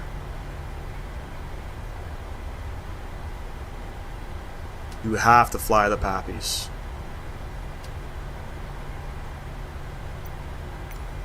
We'll go gate. We'll go G. Golf 9, I think is our gate. G9. We land first, third, or first 3,000 feet of a 9,000 runway, so you may be okay. Well, I think we were, I don't know. We definitely didn't seem legal. But I didn't feel like doing a go-around. So, we got her down. We're going to taxi Tango all the way in. We'll take it up to... I have no idea what those taxiways are. That's a massive bug. Microsoft Pappy and Glide should be quite the same. Yeah.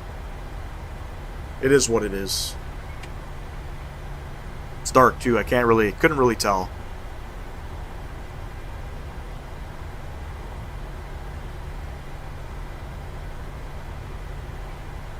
What a decent quality stream. Appreciate everybody tuning in.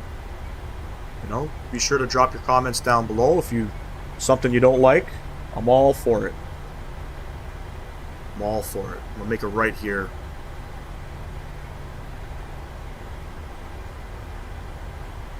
One thing I think PMDG needs to work on is their exterior lighting.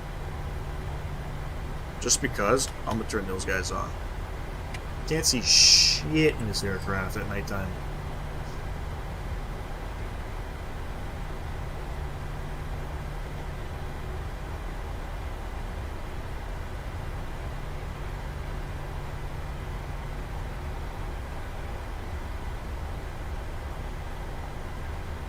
And yeah, so that guy was definitely coming into Cairo. You can see him there.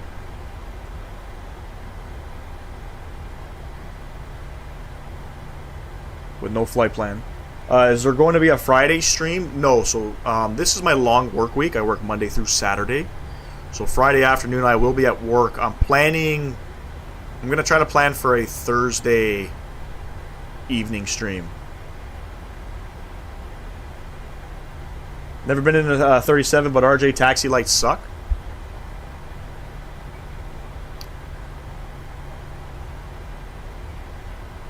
Yeah, it's got to be the worst, man. That's got to be the worst. Especially when you're flying up into remote places. You know, you go up to, like, I don't know, Thunder Bay or somewhere where there's not a lot of visibility. I don't know about Sault Ste. I don't think RJ's fly into Sault Ste. Marie, but maybe Windsor, you know, where it's not super lit up, to be a problem. What's this guy flying in? Definitely. That's definitely not a 152. He's coming in fucking hot. That motherfucker's coming in hot. Oh yeah, baby. Flare it out. Yeah, he's floating like I did. No. I don't know. Was that a butter? Next flight you do Toronto to, is that Calgary with the RJ at night with fog? You trying to fucking make me quit my fucking part-time stream job? CYYG, is that, what is that? That's Calgary? No, that's CYYC. I don't know what YYG is.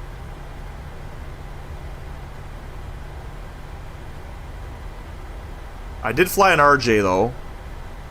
What is that guy flying? It doesn't say. It didn't say. It has no idea what he's flying, but he exited the first taxiway. Oh shit, I hit the brakes. Brake bug. Oh, Charlottetown. Oh yes. Yes, Charlottetown. They're flying RJs into Charlottetown now? But they were E319s. Wait, wait, hold on, wait. Really? That's real world? I thought Rouge flew into there.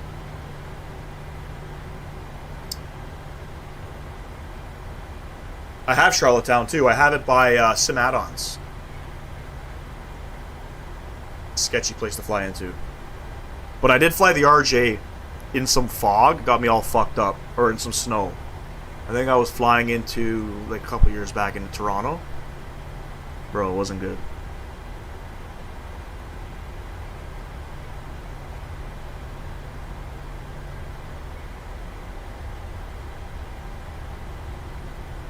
Charlottetown, Prince Edward Island.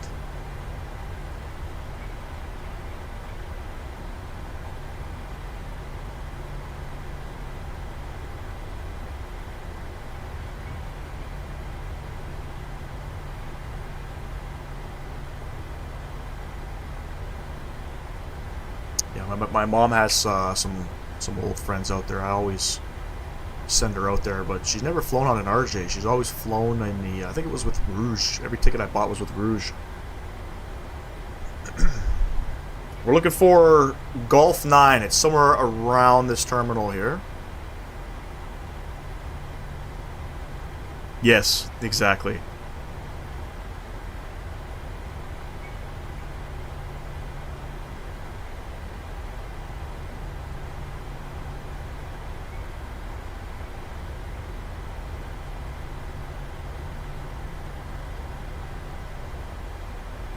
Very nice looking island.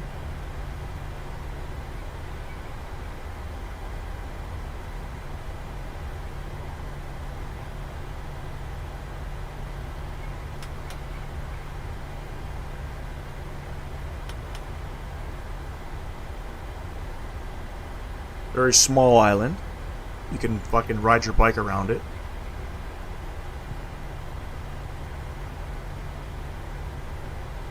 Yeah, Sim Add-ons has a pretty decent Charlottetown scenery. They got a pretty good Thunder Bay scenery. If you want to do some jazz ops in the RJ, you can go to Thunder Bay. I don't know if Jazz is still flying up there, but he also has, I think, Regina or Saskatoon. I think RJs fly out there as well. No, he's got...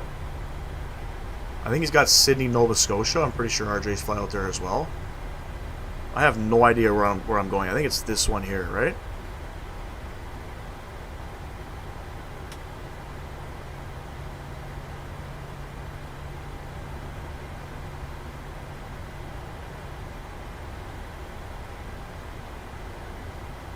St. John's to Toronto on the Phoenix? Yeah. Sick flight. Feels like forever. Like flying there, flying to St. John's in the sim feels easy. Flying back out of St. John's to Toronto, I'm not gonna lie, feels like fucking forever.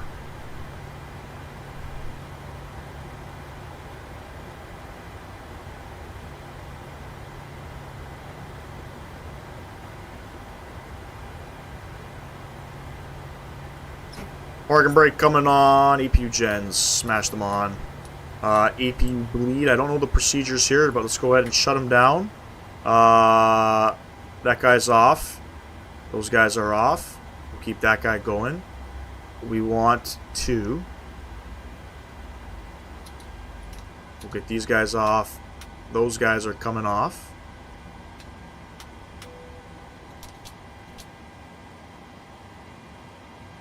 I think that's it. Go ahead and request deboarding.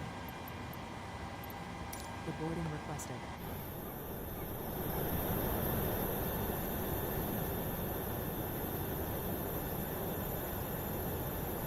Believe it or not, they used to do Vancouver to... Fuck off. Really? I mean, technically, I don't think that's a super long flight. What is that, 2.5 hours? Right? Doesn't Jazz fly... I think they go to Toronto to Regina. Or Saskatoon. I'm pretty sure that's a 2.5 hour flight. And then, I know they used to do flights out to Deer Lake. I think that's another 2.5 hour flight. But Vancouver to... that's Chicago, right? It's 4 hours? Is it really? Fuck, that's a long time. Passengers deboarding starting. Stars are nice out there. Out where? In Vancouver? Sorry, in St. John's?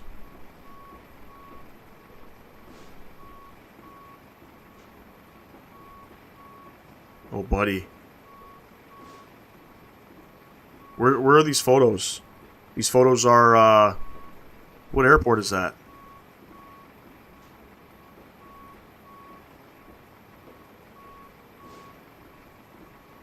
That's pretty fucking sick.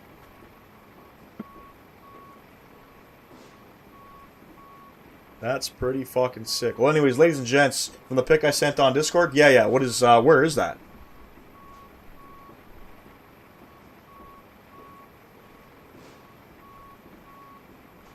Ah! I didn't realize that's what it looked like at night. I see it now. Damn, bro.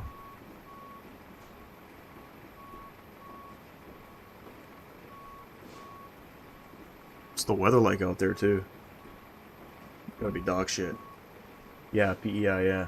Longest CRJ flight here in the US is from San Fran to Kansas. Probably with United, right?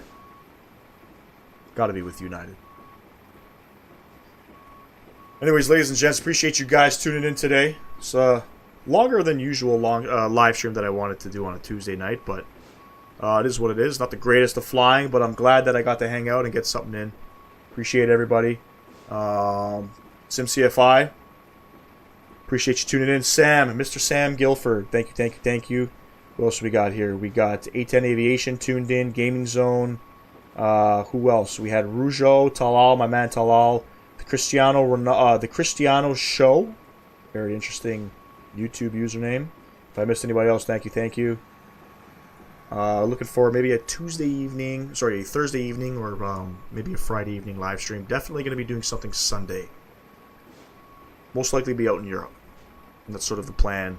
We'll kind of stay out here for the next little bit, and then next week I think I want to fly in Canada. We'll do some Canadian ops, maybe in the RJ.